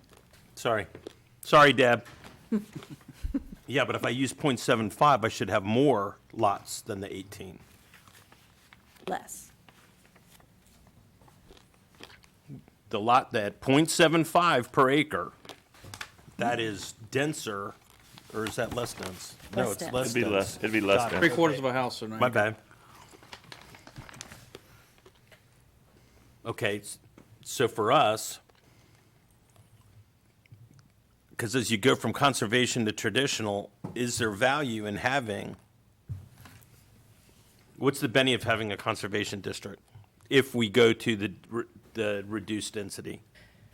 From the county's perspective, there are a couple of things that are automatically set aside and really can't be altered too much, and that's wetlands. But that's not going to matter. Yeah, what I mean is you can't include those in lot area, you can't do any of those. Right, but other- hearing where we're, or at least I am, with supporting cast, because no one else is talking. But as we look at excluding wetlands from whether it's traditional or conservation, that just goes off the table. We don't even have to discuss that. It comes off. So now I'm saying, okay, so now what's the difference between a conservation subdivision versus a single family? We have two definitions, right? Why not just get rid of one and just have the one? Like a mall conservation, for instance, You could. right? You could. That lowers Either way. density, and it's more open Increase your- space, and it yep. lowers your density. Increase open space. It's 40% for conservation, correct? It is. Well, for single-family mainland zoning district. As we get into the agricultural, it's higher. It's higher. Higher, yeah. Yeah. So looking at the traditional subdivision, which is the next scenario down, and that's based on lot size, infrastructure, and the 30% minimum open space. Wetlands really don't, because there's no density calculation. You wouldn't be calculating anything with density. Looking at the 45,000 square foot lot and 50% open space, that same subdivision would render about 11 lots, as opposed to 19 on this design. Is the lots on Sanderson, is that part of that, or is that? On the sound side of Sanderson, no, that's another subdivision. Separate, like is this like 5 or 6 maybe? Yes. And that was a Paul, like which a one private you thinking of access doing away street with? that was I didn't know done if that years was part- I ago. know, because it, He said do I didn't away know if with they were part of traditional. it. And then there's another one to the They can't north keep all conservative. that's not a My part of this question one. is, Okay. I'm Mike? back to the, mic's on. Okay. It might even be, I hit the I think button. she's reactive, just period to you when you Mine sit is up. red, Hey, my so- green, so I'm good. Whether it's 0.75 or a 1, right? Okay, what is the, and you may have answered it and I just completely missed it. What is the benefit of a conservation subdivision versus a normal subdivision? You get flexibility in design. Your roads generally are it can be a little different. They all have to be designed to, or constructed to NCDOT standards, but the conservation subdivisions do not have to be designed to NCDOT standards. Most of them do. Another option or another issue would be the open space. You have increased open space typically with conservation subdivisions. But here's where I think well, if you use the 0.7, what I'm looking at is if we just set 1 density. Yes, you've got, you have an extra quarter density, but that only helps in a conservation, I think, if you're setting a lot size, and what I'm saying is we let density drive the issue or the challenge, not lot size. There is a minimum lot size, and in most cases, because those subdivisions has are to be. on Especially a conservation, septic. they're gonna be on a septic, Right, right? that's where the 20 to 25,000 square foot lot with decent Trying to soils see are if we gonna can come make it from. simpler, I right? understand. But I if know you, where if you're you at, yeah. go with 1 dwelling unit per acre, you're actually gonna be increasing the number of lots in most cases. Because you're already, with conservation subdivisions, you're already below the 1 unit per acre in most developments, with the Oh, I exception of get what full you're saying. service. Yeah. Yes, when you Yeah. do the Because- math, it's Yes. gonna give you, Yeah, 1 to you're 1's actually gonna be more. increasing- Okay, so who applies for a conservation? I know the reason, or at least it seems to me, one of the attractive features of a conservation subdivision was because you could use wetlands to your benefit, your credit. Correct. Now that goes away. It goes away from the calculation of density. Correct. So I guess I'm saying from a developer's perspective, what's the benefit of going conservation now? If you didn't have, if you have wetlands or didn't have wetlands. Well, how many conservations have gone in without wetlands? Several. Okay, like, Yeah, we'll actually touch on Okay. some of those Well, and then too. if the Senate passes this thing, then we're gonna go conservation anyways. Because with the conservation, even though you're increasing the percentage of open space, in some situations, you can actually get a little bit more density out of it Yeah. than with a traditional. So, I guess, so basically, the smaller the density number helps control us, the density, the lot sizes actually anyways, so, With conservation. yeah, the conservation, so. Donna, what's the number of the lots? But like, it would, like, Sunrise View, I'm just looking through the packet, because that's the ADD in me. But, the Sunrise View, like, that didn't even, I mean, some of the stuff, if it's less than, is it 19 or 20, where we don't even see it? So, yeah, if it's 20 or fewer, and we are not at 85% Percent. of adequate public facilities capacity, then it can be evaluated by staff, and it does not require special use permit. But if we've reached 85% capacity of any of our adequate public facilities, then it requires a special use permit before the board. Which is all but Griggs and Nuts Island, right? Yeah, well, even not in that, because the hospital. Because you got the high school and the At middle the- school. Oh, okay, Yeah. so, The high school is at 85%. so it's Every irrelevant single then. subdivision has to come before Right, us every subdivision. as a SUP. Because like, but Sunrise View did not come before us. It did not. Okay. It was at a time when we were below the 85%. But it was below the, Yeah. thank you. Good to go on to the next one? Moayak Highlands, this is a developed subdivision off of Puddin Ridge Road. It has a large power line that runs along this border, the southern border. It's really the northern border. 47.95 acres, conservation. This one's zoned agricultural. Rural land use plan classification and limited service on the Moayak Small Area Plan. Total number of lots in this subdivision is 18. It has a development density of 0.38. Open space is at 60% required and 61% actual. There are 0 wetlands on this tract of land. It has 50-foot wide rights-of-way, and it has varying lot sizes. Most of them are at the 34,000 square foot, with one of them being 2 acres.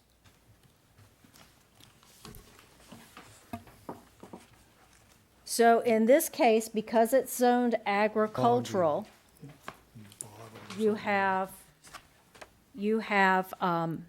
we look at the amount of open space that you're dedicating to determine what your development density is. So at 50% open space dedication, you get 0.33 dwelling units per acre. That is if you're on county water. It's a lower number if you are not connected to county water. If you are dedicating 60% open space, then you can gain up to 0.4 dwelling units per acre. And again, this one has 0 wetlands.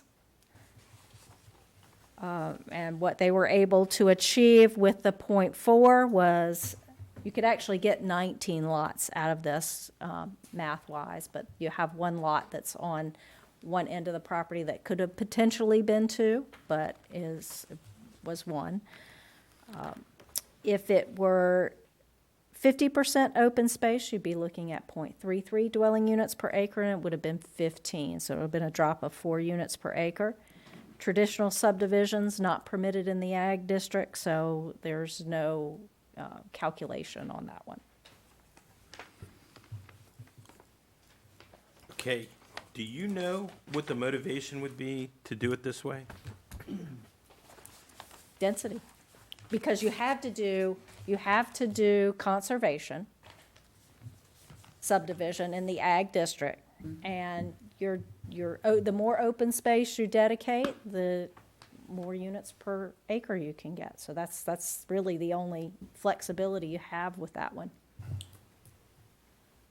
From a long-term county perspective, if this had water lines in it, can you imagine houses all the way to the end of the property?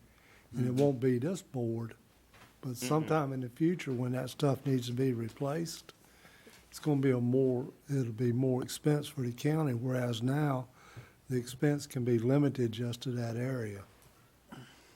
In the ag district, because of that increase in open space, they do have the ability to continue farming if they wanted to. And in some instances, that does happen.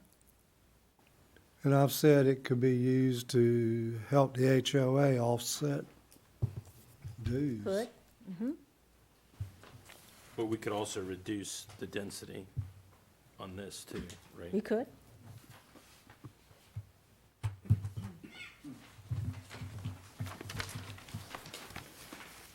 So these are 2-acre lot sizes? No. Oh, well, most of them are 34,000 square foot I read lots. the- You The have, entire sentence.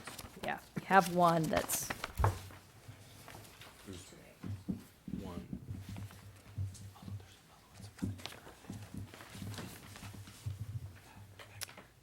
open space, they use the power line easement as their open space and retain that back area. And a couple of stormwater ponds.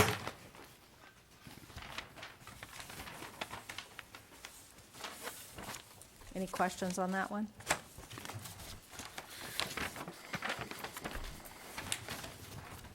The open space has to be put in a conservation easement. So that language isn't in the ordinance anymore. It used to be in there, with the open space subdivisions, it required conservation easements. That is something that the county's been working with Conservation Federation and considering putting that back in the ordinance so that it does Needs to protect be. that land. I agree. Yeah, I did too. How long's that been out? I don't know exactly when that stopped. Could have been 2013. Okay. Kevin, did you vote on that one? On my watch. It wasn't on my watch. It may, The it may have master- just been a change when it went from the traditional open space subdivision to the, what's now known as the conservation subdivision, and change in regulation. The next one's Sunrise View Estates. It is a traditional development. It's an idlet. There are 0 wetlands on this tract of land. There's very little infrastructure with this subdivision. Pretty much all the lots front an existing road. However, they did have to meet the connectivity score, so they had to put in at least some road connection, and one of the lots accesses that. It's a 40,000 square foot minimum lot size, and that connection roads are 50-foot wide rights of way. There are 17 lots, 0.71 dwelling units per acre. It's zoned SFM, and as Kevin pointed out, this is one that was reviewed by staff because it did not require special use permit at that particular time. It is a traditional subdivision, so it's 30% open space dedication was the required, and they pretty much did the minimum required. If you looked at 50% open space, you would have 11.97 acres as the open space dedication, which would be a huge increase from what was provided on this subdivision. If those lots were 45,000 square feet with that 50% open space, you would gain somewhere between 10 and 11 lots as opposed to 17. And the reason why there's a range there is because there's very little infrastructure road installed with this subdivision, so it would be less than that typical 10%. One of the considerations the board could look at for this is the standards for lot configuration, requiring them to have that internal access. That is one of the options. They could have done a conservation subdivision on this tract of land, but it would have required all lots to access an internal street as opposed to doing it along the existing road. It would have allowed 0.75 dwelling units per acre and 40% open space, so they would have been about the same number. The only added benefit with this one, with the traditional subdivision as opposed to the conservation, is the infrastructure. Or really no road cost. Hardly any road cost for that one. Donna, the big lot behind like lot 12, 13, 14, 15, and 16, is that not part, isn't that like an 8 or 10 acre lot? Is that not part of it? There's open space, and that 10-acre tract is not part of the Part of that subdivision. subdivision, okay. Excluded. It's a farmland buffer is being used, I think, still. Is it being, It says it's a farmland buffer still being farmed. right, right. So There's trees planted in there, in that buffer.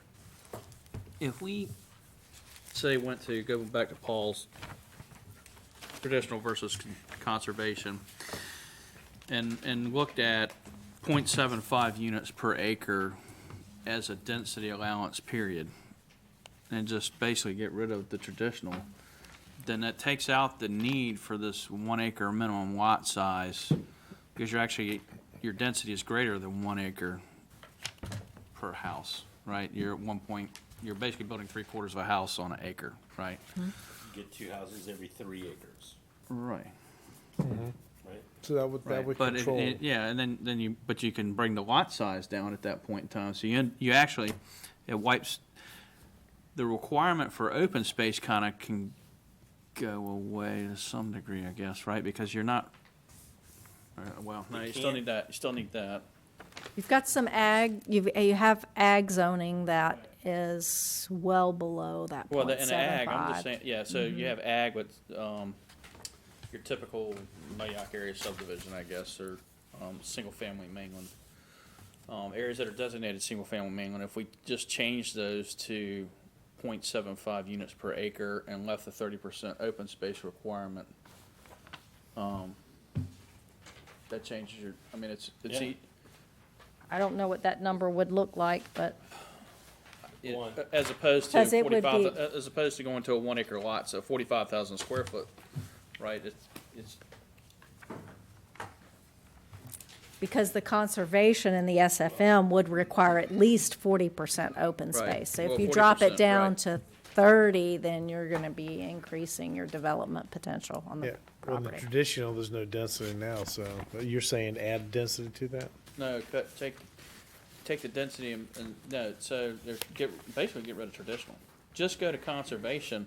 The whole intent was to increase lot size, and I wasn't thinking about it, and that there already are in the form of conservation, it requires more than one, or less than one home per acre.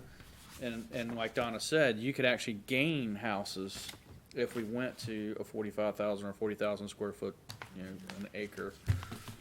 Did a 1 to 1, So if you do a 3/4 to 1, you've just fixed the problem. Right, yeah, because you can't build on 1 acre then, Right. yeah. Yeah, well, you can build on a half acre, third acre if it's full service, for instance. Yes, But for density calculations, Yes, you can't yes, get, right. yes. And that, to me, seems an easier way to achieve what we're trying to Okay. achieve. What Mike just said is you can't build on 1 acre. If you're going, Well- you're, stick Yes. with density. Let's Yeah, talk no, density, I right? realized what I said, Right, yes, yeah, no, yeah. I You call got it, right, you myself, can. yes. Yeah. But the net reduction in houses will be 25% of 1 house per acre. You're Right. still gonna reduce your density. We're but yes. reducing that by 1/4. Right. Right. So I think that may be attacked, right? Because some of the formulas, if you're doing it, Suspend traditional and Right, just go conservative. right, and you don't necessarily have to call it Conservation. conservation, but The basically one- what you end up with is I- a conservation. Don't even think there's a bad connotation. Everything is a Well, conservation in subdivision. conservation, you required to do some internal roads too, aren't you? And, You are. Yeah, so it It keeps up with changes what the we wanted to, striping the out along connectivity. highways and- Because I think one of the problems in Tullis Creek was everybody was building cuts into the, Yeah, the cuts. yeah. and- Those and- are curb minor cuts. subdivisions, But which still, you- that was y'all, the issue we're having. you have taken action on those and require an internal street now. Right. So Now, that- the other thing we would probably need to fix then, if we went that route, was to make sure that the roads are NCDOT standard, which I think you said they do not have to be, Donna, for Well, they conservation? have to be NCDOT, they have to meet their construction standards. They do not have to meet Conservation. the design standards. But in those particular instances, they would become private roads. We don't have too many of those in the county. Most developers will design and construct their roads to NCDOT standards. Well, And we've got a my- couple My others. development is a private road, so. Yeah, Required, yeah, could Yeah. be required, that, Yeah. that's. We can do yeah, that. mine's a private road that I live on. Mine's a private road, Second and home. it's being all torn up, so, Right, yours is, oh my God. yours is a cut-through road. Is this cut through? It ain't private, I can tell you that. In the conservation and rural classifications and those lower, lower density designations, the density allocation for conservation is less than 0.75. Okay. So think I- you would that's just keep zeroed that the same. Well, this one was. This Right. one was 0.75. Right, or the one before it. That's why I keyed in on the .75. But that's one of those kind of whole-ish numbers, right? It's, you know, the most you can get would be. But a conservative subdivision, though, they can make that a state road if they just build the streets to the NCO, you know, They just have to be designed. yes, to that differently, so. And most okay. do, They most would do. anyway, so, okay. Yeah, because there's not. They don't Well, want would we private want to road. just, would we want to change that then too? If we were looking at that road, is change the design standard so that it would meet state requirements, because if we're gonna have, Yeah, that's yes, what we were saying, yeah. take Make that, it a requirement. Oh, that it- okay, I yeah, missed so that, that okay. way, it can, For it could ditches be and turned everything to over be taken care of, NCDOT and yes. accepted into their maintenance program in the future. We have two more that have Okay. really different rights of way too, that I think Look, Lotus Ridge. give you Haven't seen that in a while. a different perspective too. Lotus Ridge, it's curb and gutter, so its right-of-way width is down to 40 feet.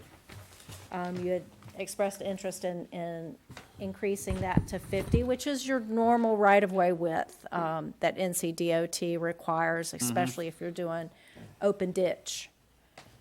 Okay. This is 256.67 acres. Well, so what's key on that for a second, Donna, before you jump in? So you said if 50 foot, if it's open ditch, does it make sense to make an allowance? I mean, I personally like these curb and gutter subdivisions they just look nice aesthetically, right? Does it make sense for us to have a discussion on an allowance? You can go down to 40 feet if you do curb and gutter, Well, that's the requirement that NCDOT will. either or. Well, they'll allow you to go down, it's that neo-traditional style development Right. that they'll, Well, one of the But- language suggestion was to go to 50-foot right-of-way, right? Does that disallow then, if we go to a 50-foot, does that get rid of this? you can still do curb and gutter with 50-foot right-of-way.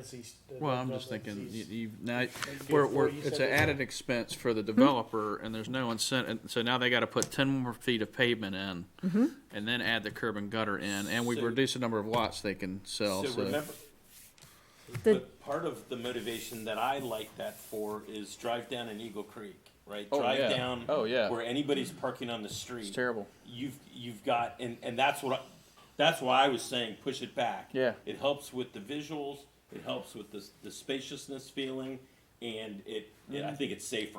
Okay. I mean, It is say, it's like the pictures that we showed in the last meeting, I want to say was like, it was Currituck on the Sound, how it's, like you're saying, the setback, it looks more professional, it's safer, you can check so many boxes, it's crazy. One thing you can consider is if you're in a full-service area, maybe you want that curb and gutter feel. You know, it's in an area that's typically more dense. And if you're in an area that you want that rural feel, then maybe it's the open ditch and the wider right-of-way. Excellent point. Okay. But The downside to curb and gutter, and that was talked about for years, is it creates drainage issues because the runoff is quicker. And it gets into, you don't get the Absorption into the ground. absorption into the ground, and you don't get a chance you to don't have the filter. restriction by moving through a ditch. You Yeah. have, And you don't get the filtration off. of- Right. Because if I have to use, say, a quarter Roundup to the acre, the guy that lives in a house, he's gonna use 2 quarts. Then turn his sprinkler on, it's gonna wash it right into the ditch. we want results. Okay. So this one has, this is a traditional subdivision. It is in the SFM. So it has the 30% open space requirement. They actually provided just over 30%. It does have a small amount of wetlands. It has 5.6 acres of wetlands. Again, that right-of-way width is reduced. 40,000 minimum lot size of 177 lots with a development density of 0.69. A couple of things you could look at with this one is increase in open space. Going from the 30 to the 50, that would leave you with about 128.34 acres. And if you did go with the 45,000 square foot lot and 50% open space, it would have been 111 lots. If you left it at 40,000 square feet and 50% open space, it would have been 125 lots. And again, that right-of-way can impact the total number of units. If they had chosen the conservation subdivision, it would have been 40% open space. And the development density was 0.75 for limited service, which would have been 192, and in the rural classification, 0.33, which would have yielded 84 lots development density. Is that with or without the 50,000? That's leaving the 40,000, or the 40-foot right away. That was just a straight density. Yeah. Because the other thing I'm suspecting is that setback is also going to increase lot size somewhat. You set a house back 50 feet, you can't have house, right? Because, We can if there's no rear lot. What? yeah, but I'm saying that all of that helps reduce. Eagle Creek, they could set those back 50 feet easily because they're deep backyards. Yep. Been in many of those backyards. playing One of the golf. complaints we hear a lot of times in the inspection office, people applying for permits for pools and sheds. Yeah, And their whole backyard is septic area. right. And those smaller lots just don't provide enough Those land are- area for them to be able to, they're spending $500,000 on a house and a lot and That would have a be, pool or shed. well, there's, those are like 30-acre lots or something like that, or 15, 20,000. Some of them are, about a half acre. You're at a half acre in Wellhead, right? Yeah. Just shy of it? Well, just shy, yeah. Yeah. Yeah, it's 20, I guess. It's 100 by 200. Yeah, 20,000. And it really depends on your soil type too, and number of bedrooms in your house. A lot of, Trying to equate it to where, so in Wellhead, we're basically a 20,000 square foot lot, and, which in sand, that's, yeah, you I've can, got plenty of room for septic and a pool in the backyard. and the ability to put in those innovative septic systems or those more expensive septic systems And a well. that take up smaller area. It's rust, but it's there. I have well, septic, and I moved my house far enough back so my septic's in the front, so. Yep. And then your neighbor puts his well point Right.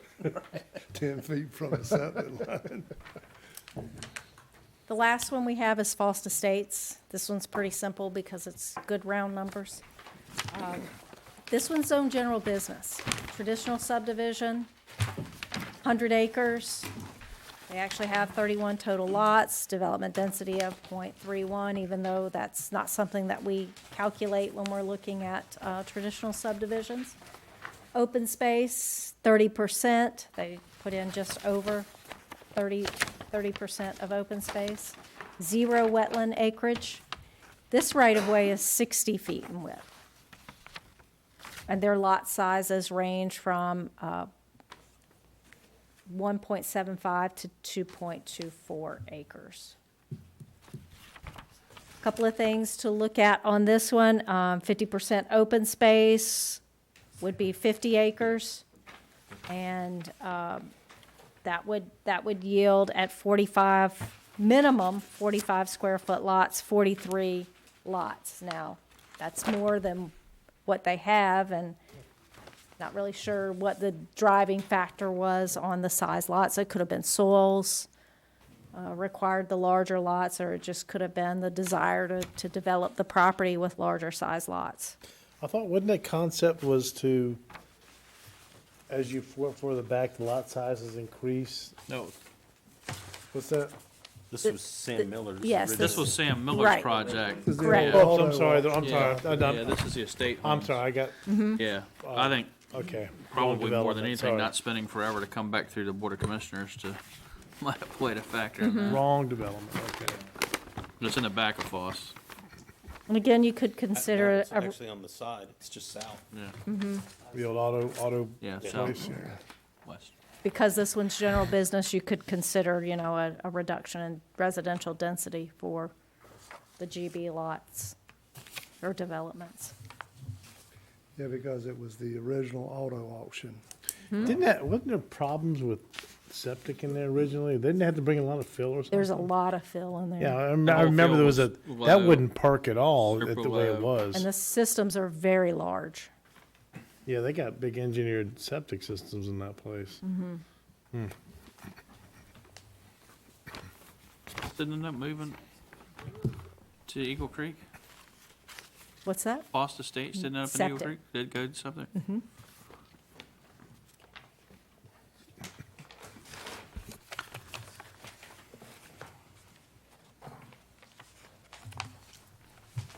And that's all I have. So a couple of options, or several options you could consider when you're looking at modifications. Thank you.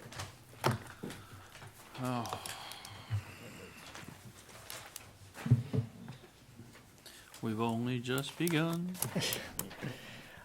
All right, so we bombarded you with information there on subdivisions, different types, different zonings, different sizes. What the next exercise does, and there's a workshop or a worksheet with this, is it just in a very, graphic, simple way takes a 100-acre parcel, and in each scenario sees, generally what you could get out of it. So, first we start with single-family mainland. In a traditional development, if you factor in 10% for right-of-way, 30% required open space, it would leave 60 acres of developable land, and you could render with current requirements, 40,000 square feet, you could render 65 lots. So that's with the traditional. When you move to the conservation, it goes to 40% open space or conservation area required. With the smaller lots, it leaves 50 acres of developable land. With the 25,000 square foot lots, you could get 87 lots. And in that situation, if you had 87 lots, the average lot size would be 25,034 square feet. Now, that is in the full service area.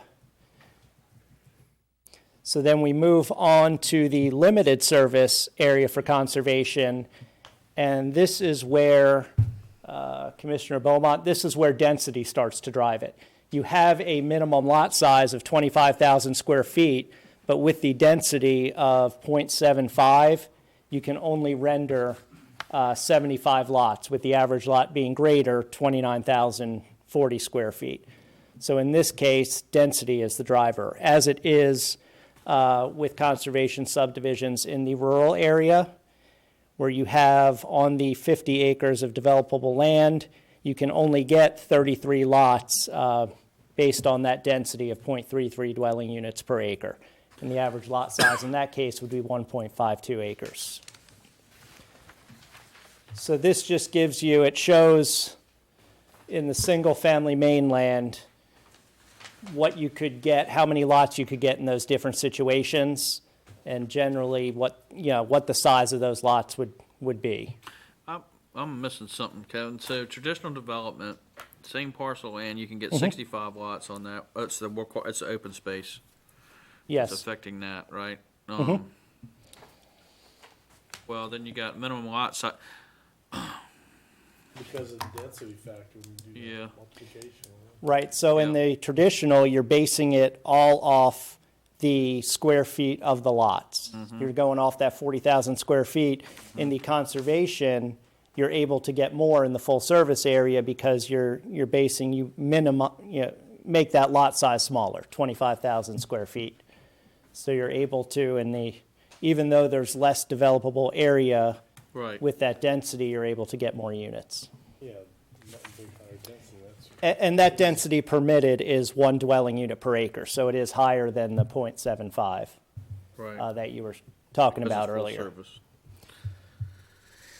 Okay.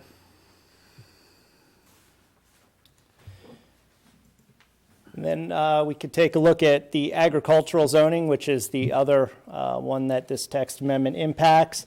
As Donna mentioned, the traditional subdivisions aren't permitted in the agriculture, and the conservation bases on 2 factors, whether or not there is county water available and the amount of open space, 50 or 60%. So in that first situation, with county water, 50% open space, with a density of 0.33 dwelling units per acre. With 40 developable acres, you could get 33 lots. And again, the density is driving that number of lots.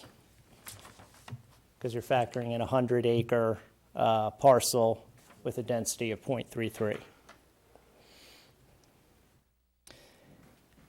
And then the minimum lot size without county water in the same scenario with 50% open space, it is a 2-acre minimum lot, but a density of 0.15 dwelling units per acre. So in this situation, the density would only render 15 lots. And the average lot would be 2.67 acres. That's exactly what I had in my old house. And then looking at 60% conservation open space with county water, there's a density, an increased density of 0.4 dwelling units per acre with a minimum lot size of 30,000 square feet. And in this situation, you could get that full density of 40 lots. So that density of 0.4 dwelling units per acre, the average lot size would be 32,607. And then lastly, again, without county water, you're looking at that density minimum of 0.15 dwelling units per acre. That drives the amount of units you can get. So with a 2-acre lot, you could get 15 lots on 30 acres. So, looking at all this, it really doesn't matter what the lot size is if we don't be cognizant of the density. In most cases, the Bottom, well, density yeah. is driving, at least in these examples, the density is driving the number of lots you can get. Which is significantly less than 1 house per 1 dwelling unit per acre. Yes. Yes, oh, And yes. the Yeah, especially if you look at 1 dwelling unit per acre and full service rendered 87 dwelling units, you drop that down, to a lower, and you're starting to see significant decreases.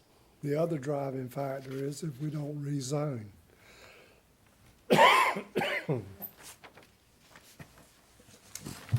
So I guess when we go back to looking at our, Well, our vision plan that we're getting ready to discuss, then I guess we probably need to relook at that again too then.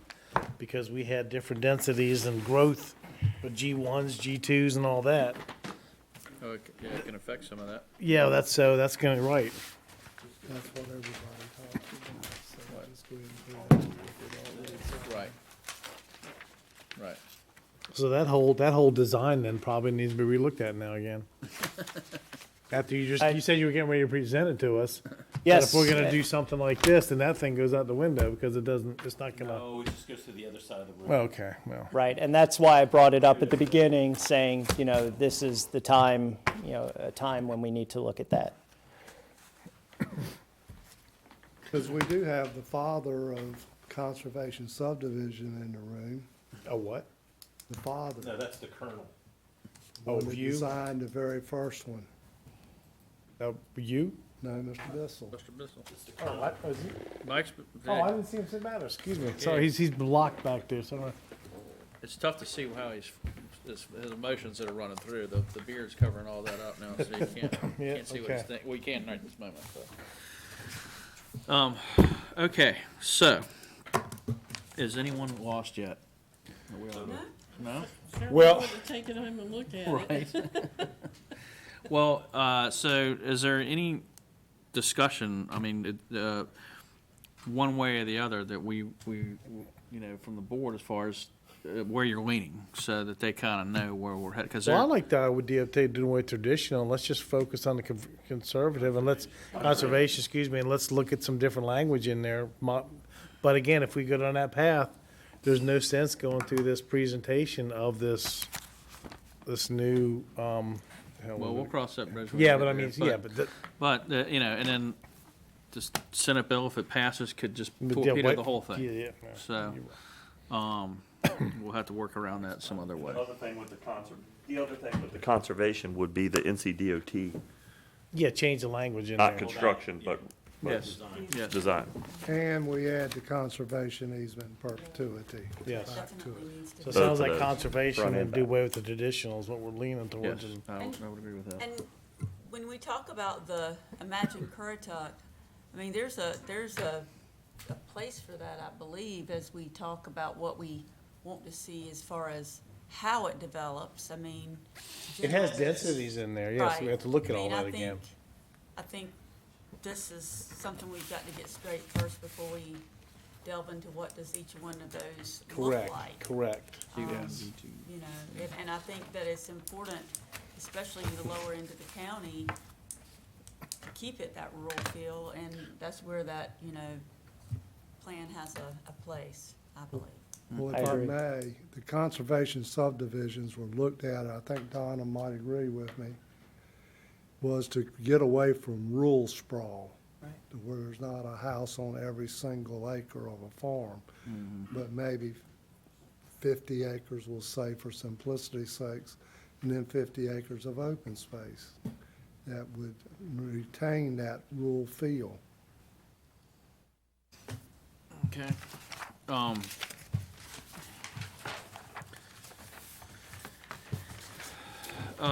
So one other thing that was brought up and came to mind, and I've talked to a couple of you guys about this today, and I did not make it to the entire board, but, our last meeting brought it to the forefront, having an SUP for neighborhoods and the requirement for an SUP for a neighborhood. We already have provisions in there to allow staff to approve a neighborhood. The only reason we're seeing the minor subdivisions is because of the school 85% rule. So it is confusing to the public. It is, especially the public comment. We definitely need to remove that from the SUPs for the short term. But my suggestion to the board would be to remove the SUP process for neighborhoods, set the parameters within the UDO, most of which are already there. They're already approving minor subdivisions, and as we work through this process, put those, whatever stipulations we want to see on a neighborhood, and let the staff deal with it, rather than it coming to us. They're dragging out attorneys, all these specialists, and the whole time, the public basically can't be heard. They're not going to put forth a case against it. And we're just sitting here for hours on something we're ultimately going to have to approve, and look bad doing it. Our last thing that came before us 2 weeks ago, I don't think there was a board member here that actually wanted to vote for that. Just on the body language in the room, I don't think anybody wanted to vote for it, and Owen said as much when he made his motion. So it makes us look bad ultimately that we have to vote for something that we have no, it's out of our control anyway. Yeah, I mean, and if that would've got denied and went before a judge, the judge would've said, okay, provide the evidence that was presented to you while you denied it, and we'd have had to say, we had none. Right. Oh, I disagree with that. We can't use our own judgment, I didn't use my own judgment. I used the information in the agenda packet, which the attorney advised me that I could consider. okay, but because I asked the attorney if there's anything provided for us for evidence against us, she said nothing was presented. Because Then if, I asked the question, can we consider the information in the agenda packet? Yes, And you I did. was advised by the attorney that I could, So, and I did, and I stand by my vote. okay. so, at any rate, obviously, the majority of the board felt that the information presented to us compelled us to make that decision. And that's where we are. That's the reality of the decision that was made. So, one of the questions is, A, is there an interest in removing the SUP process and allowing staff to handle these things, and us set the parameters for which a neighborhood can be approved? And that they're already there. The other part of that is, one of the things we've had some discussion because whoever's coming before us has presented their timeline for build out of a neighborhood, whether it's 50 in 6 months and then another 56 months down the road or 2 years from now.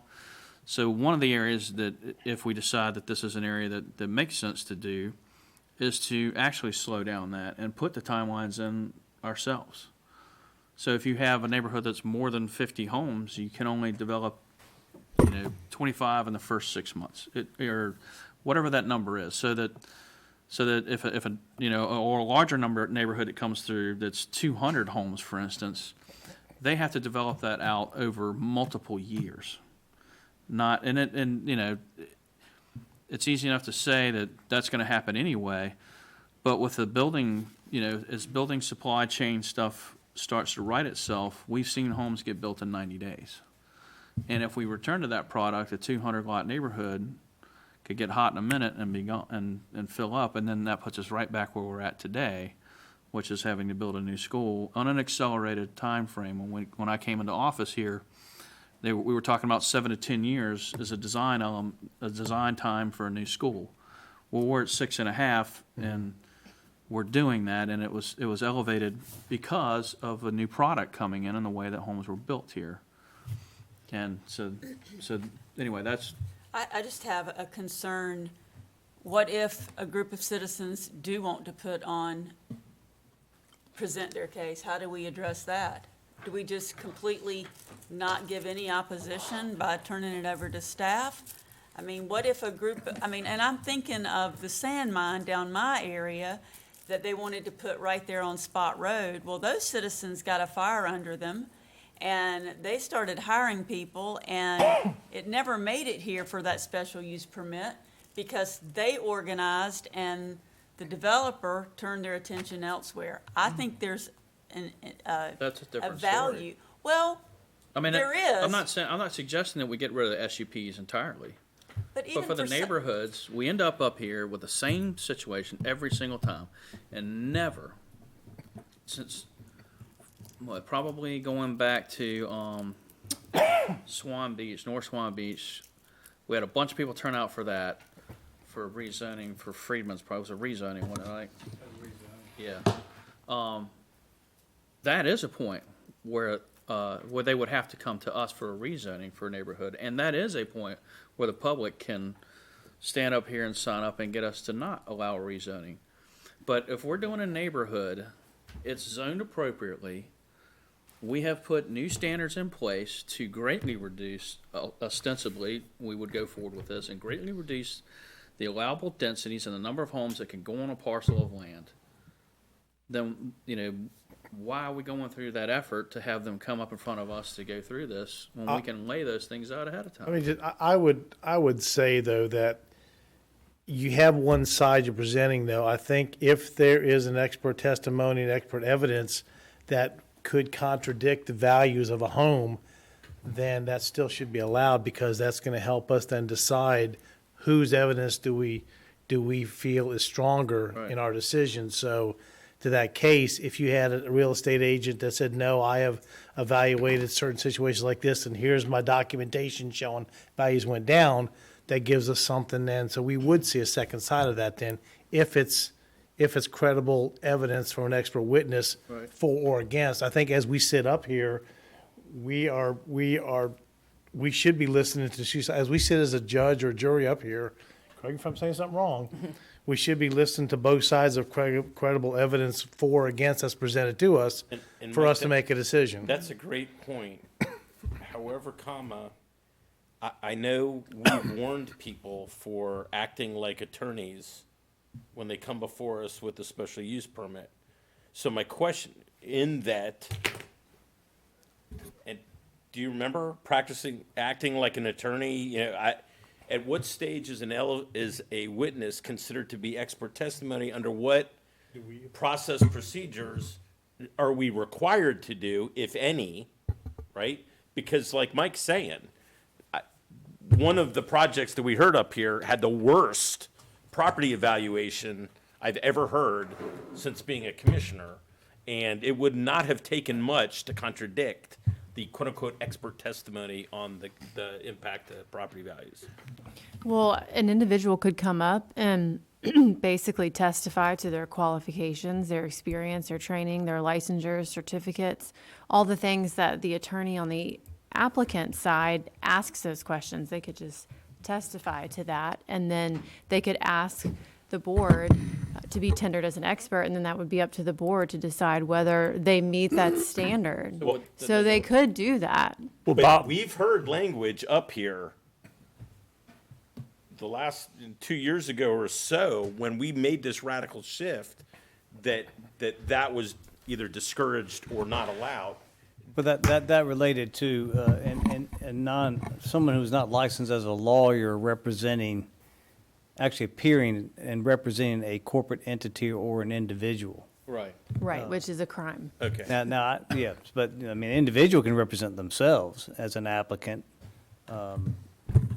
The president or principal or manager of an LLC or corporation may not, because a corporation or LLC is deemed an entity that must be represented by a lawyer. And we had an individual come up and testify under oath that they were an engineer, that they were a A, B, C, D, E, F, G. And from everything I was able to research, that was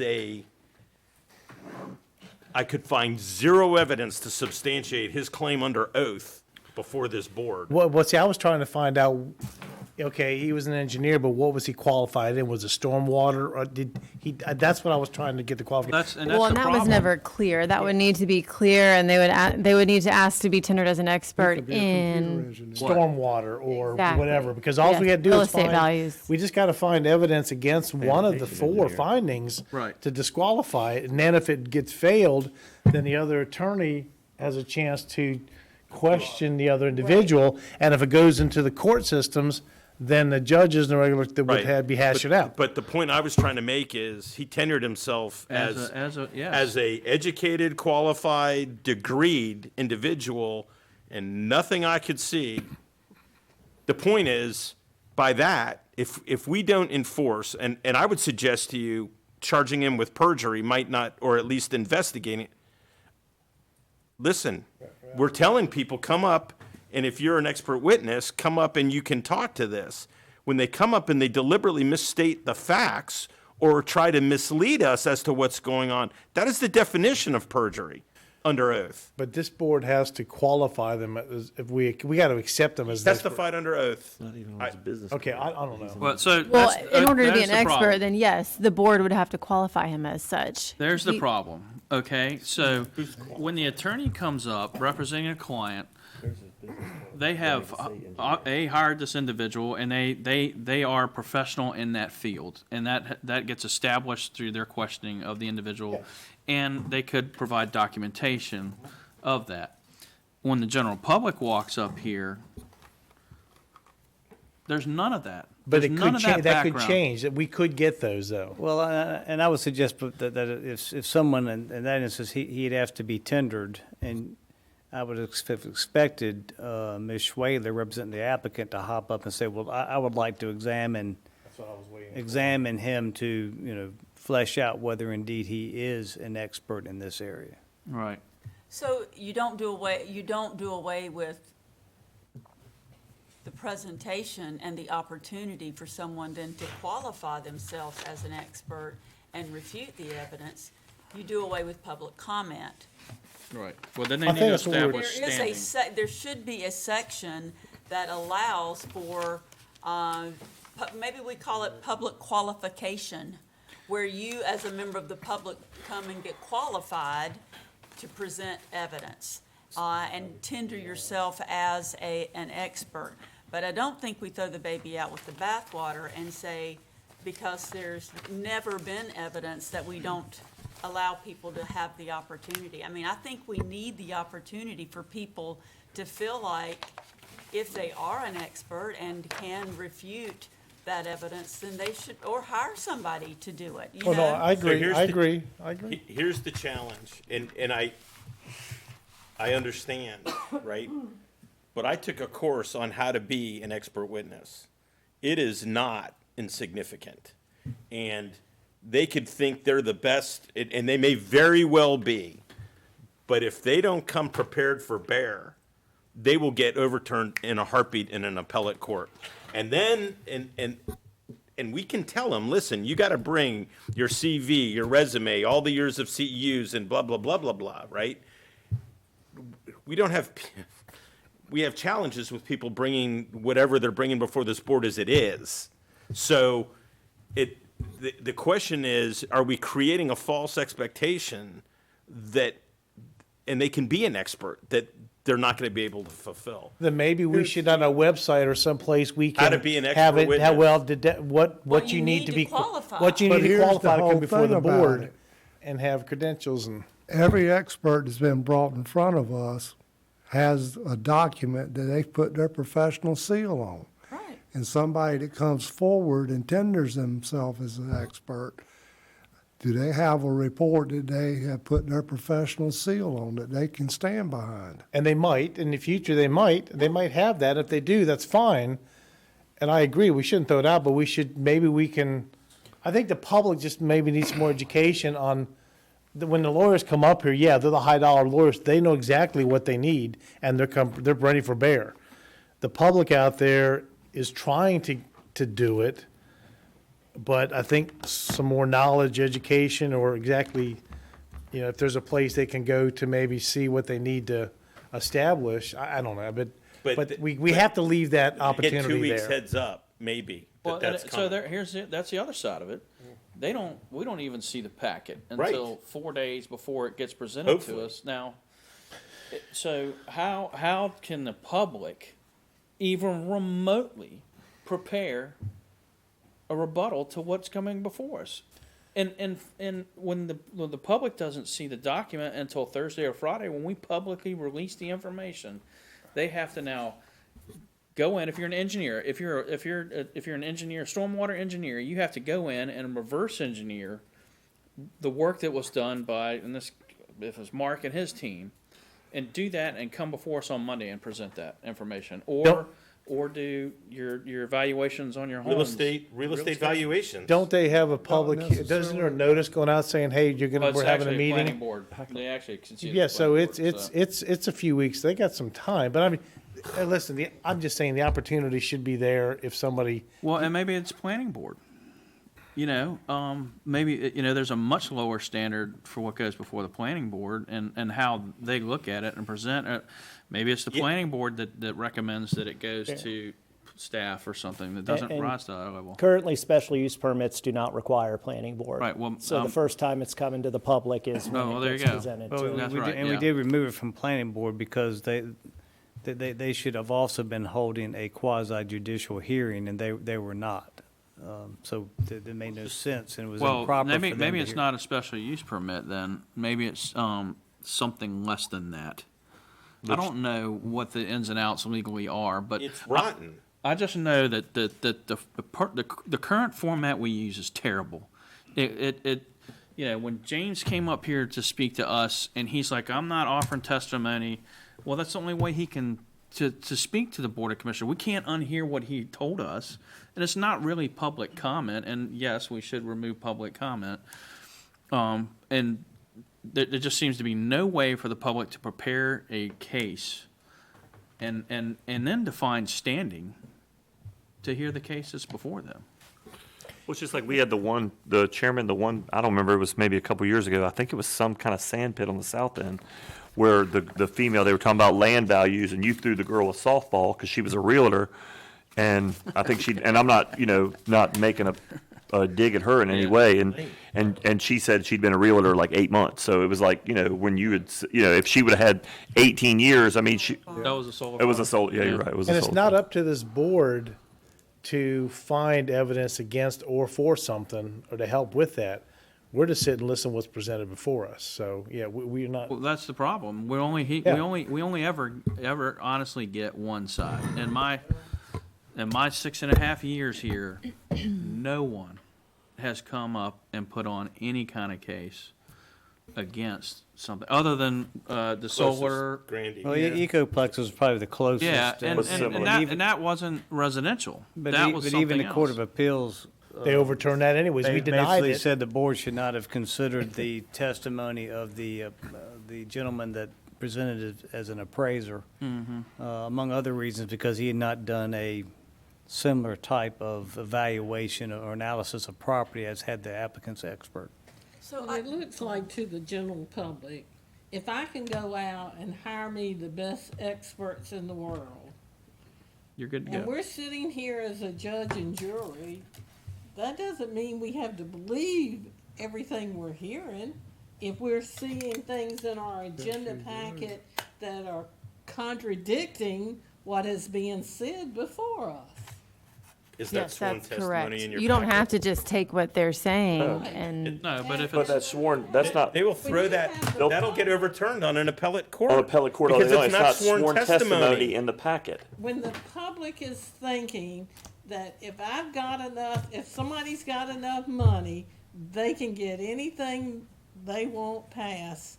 When you're reading things that tell you, we've heard in our budget meeting where up in Moyoc, they needed 4 more deputies just for the growth.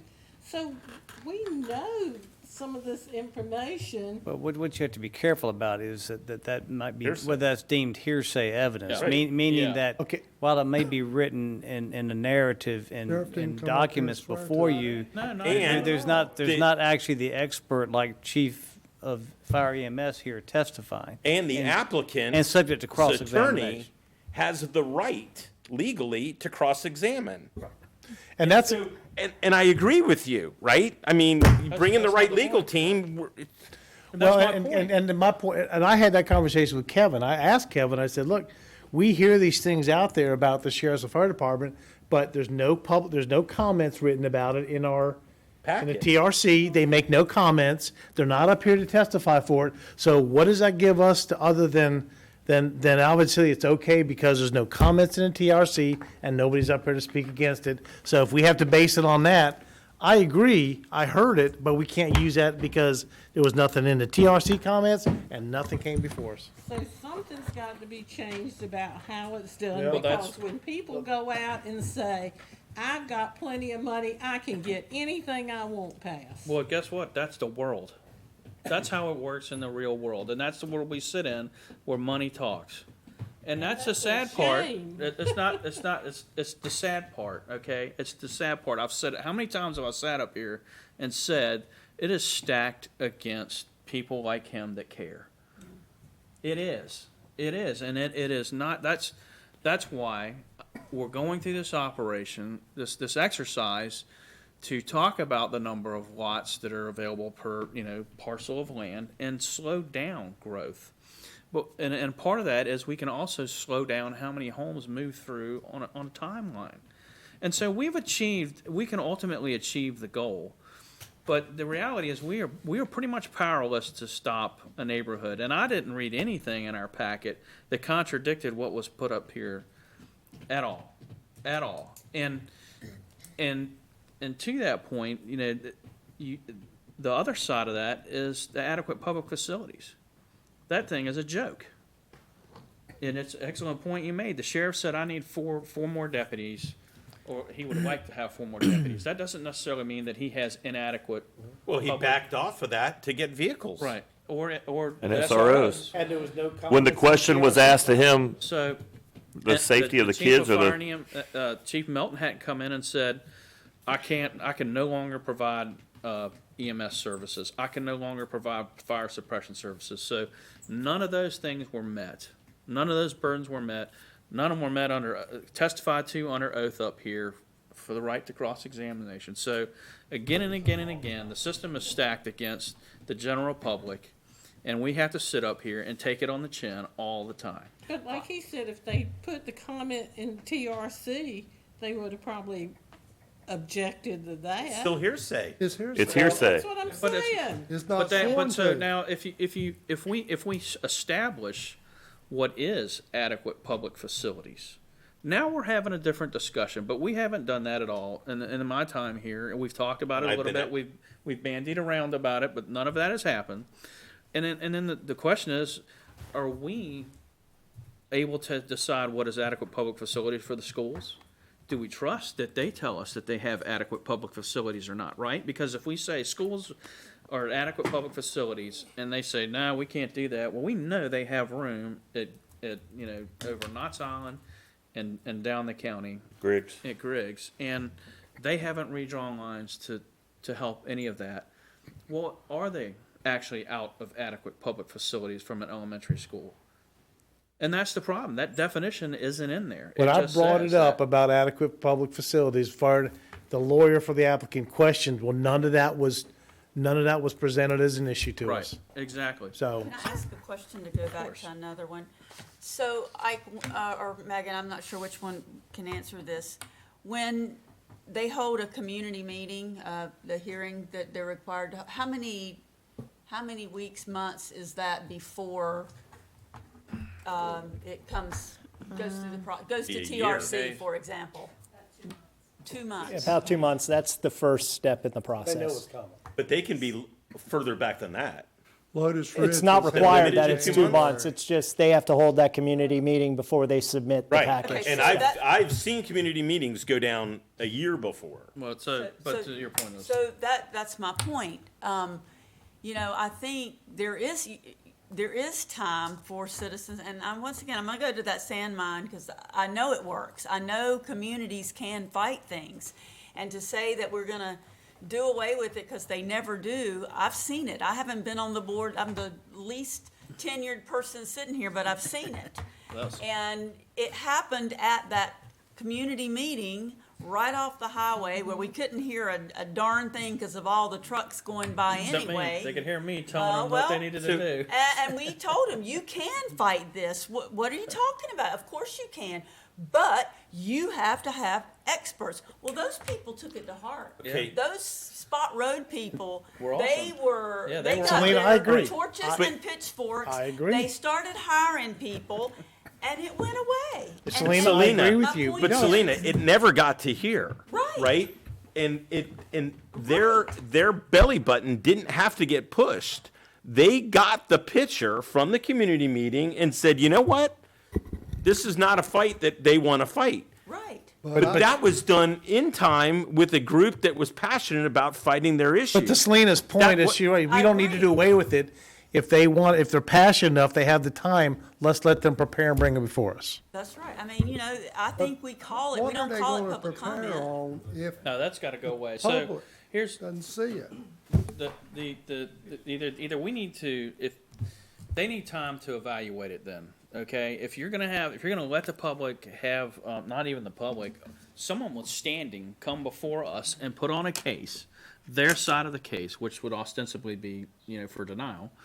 Then how much time is enough time? Because they're not going to actually see the work that was done by whatever engineering firm until the packet is presented to the Right. public. 96 They hours only at have best. to put evidence, they don't have to, they don't have to put forth the same and refute the same evidence. They have to put forth evidence to the same standards that one group is trying to prove. This group is trying to prove the opposite. They don't have to necessarily see everything. It's not like a court where there's discovery and all of that. Right, that's correct. Yeah, they have the same review standards that they're. Same review standards, and they can present evidence against those review standards. And then if we feel that evidence is credible enough to go against the applicant, then we have something to But base our you decision have on. some. Then we have something to I don't base our deny decision it. on. I don't deny it, but how many times have we had somebody come before us? And Mike, how long you I been a agree. commissioner? No, just to 2014, and you're right, I have not seen. Never. Never And then before years us. and years and years Other of than that watching one where meetings. yes, but it hasn't, you're right. Now, can it? Yes, they probably need time. And there's probably some people thinking that their public comment can be used, so. Well, public comment I definitely know it needs to be can't be, but removed. then maybe that's some Okay, information we well, need to as work a on starting getting out. step, do we remove public comment from Yes.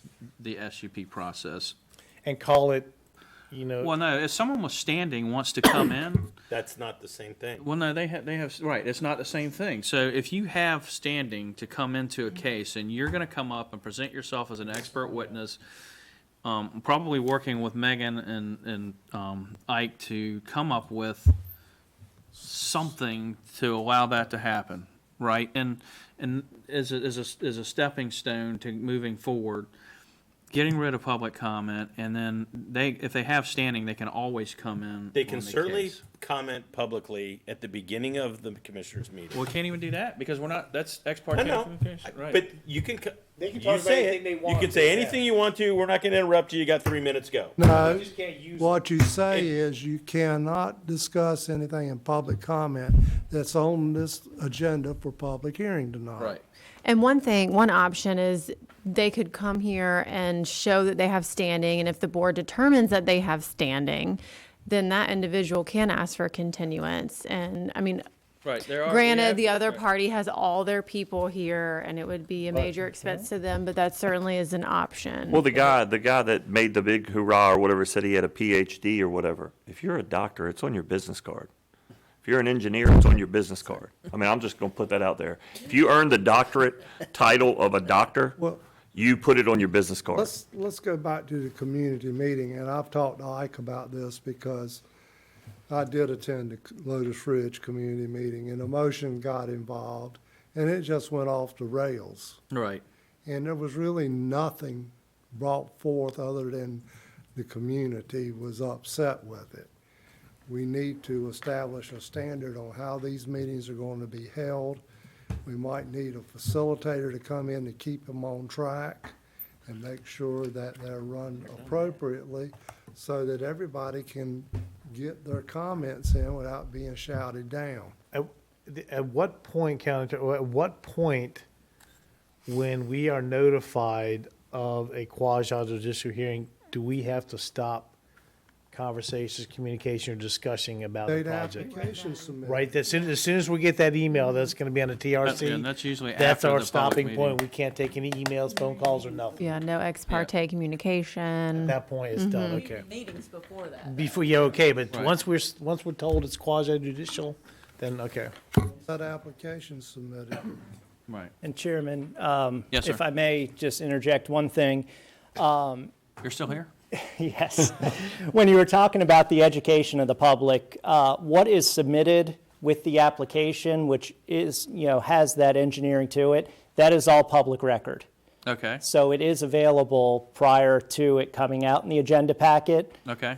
if the person knows to request it. So they could Again- request it after the public meeting. Once the application is submitted. Okay. Well, I think a lot of the problem is people don't want to see all this growth. People want to control the growth. We've been discussing density and 1 acre lots for a long time, so let's get it done, and that'll That's- help to relieve some of the Well, problem. that's why we're here, without a doubt.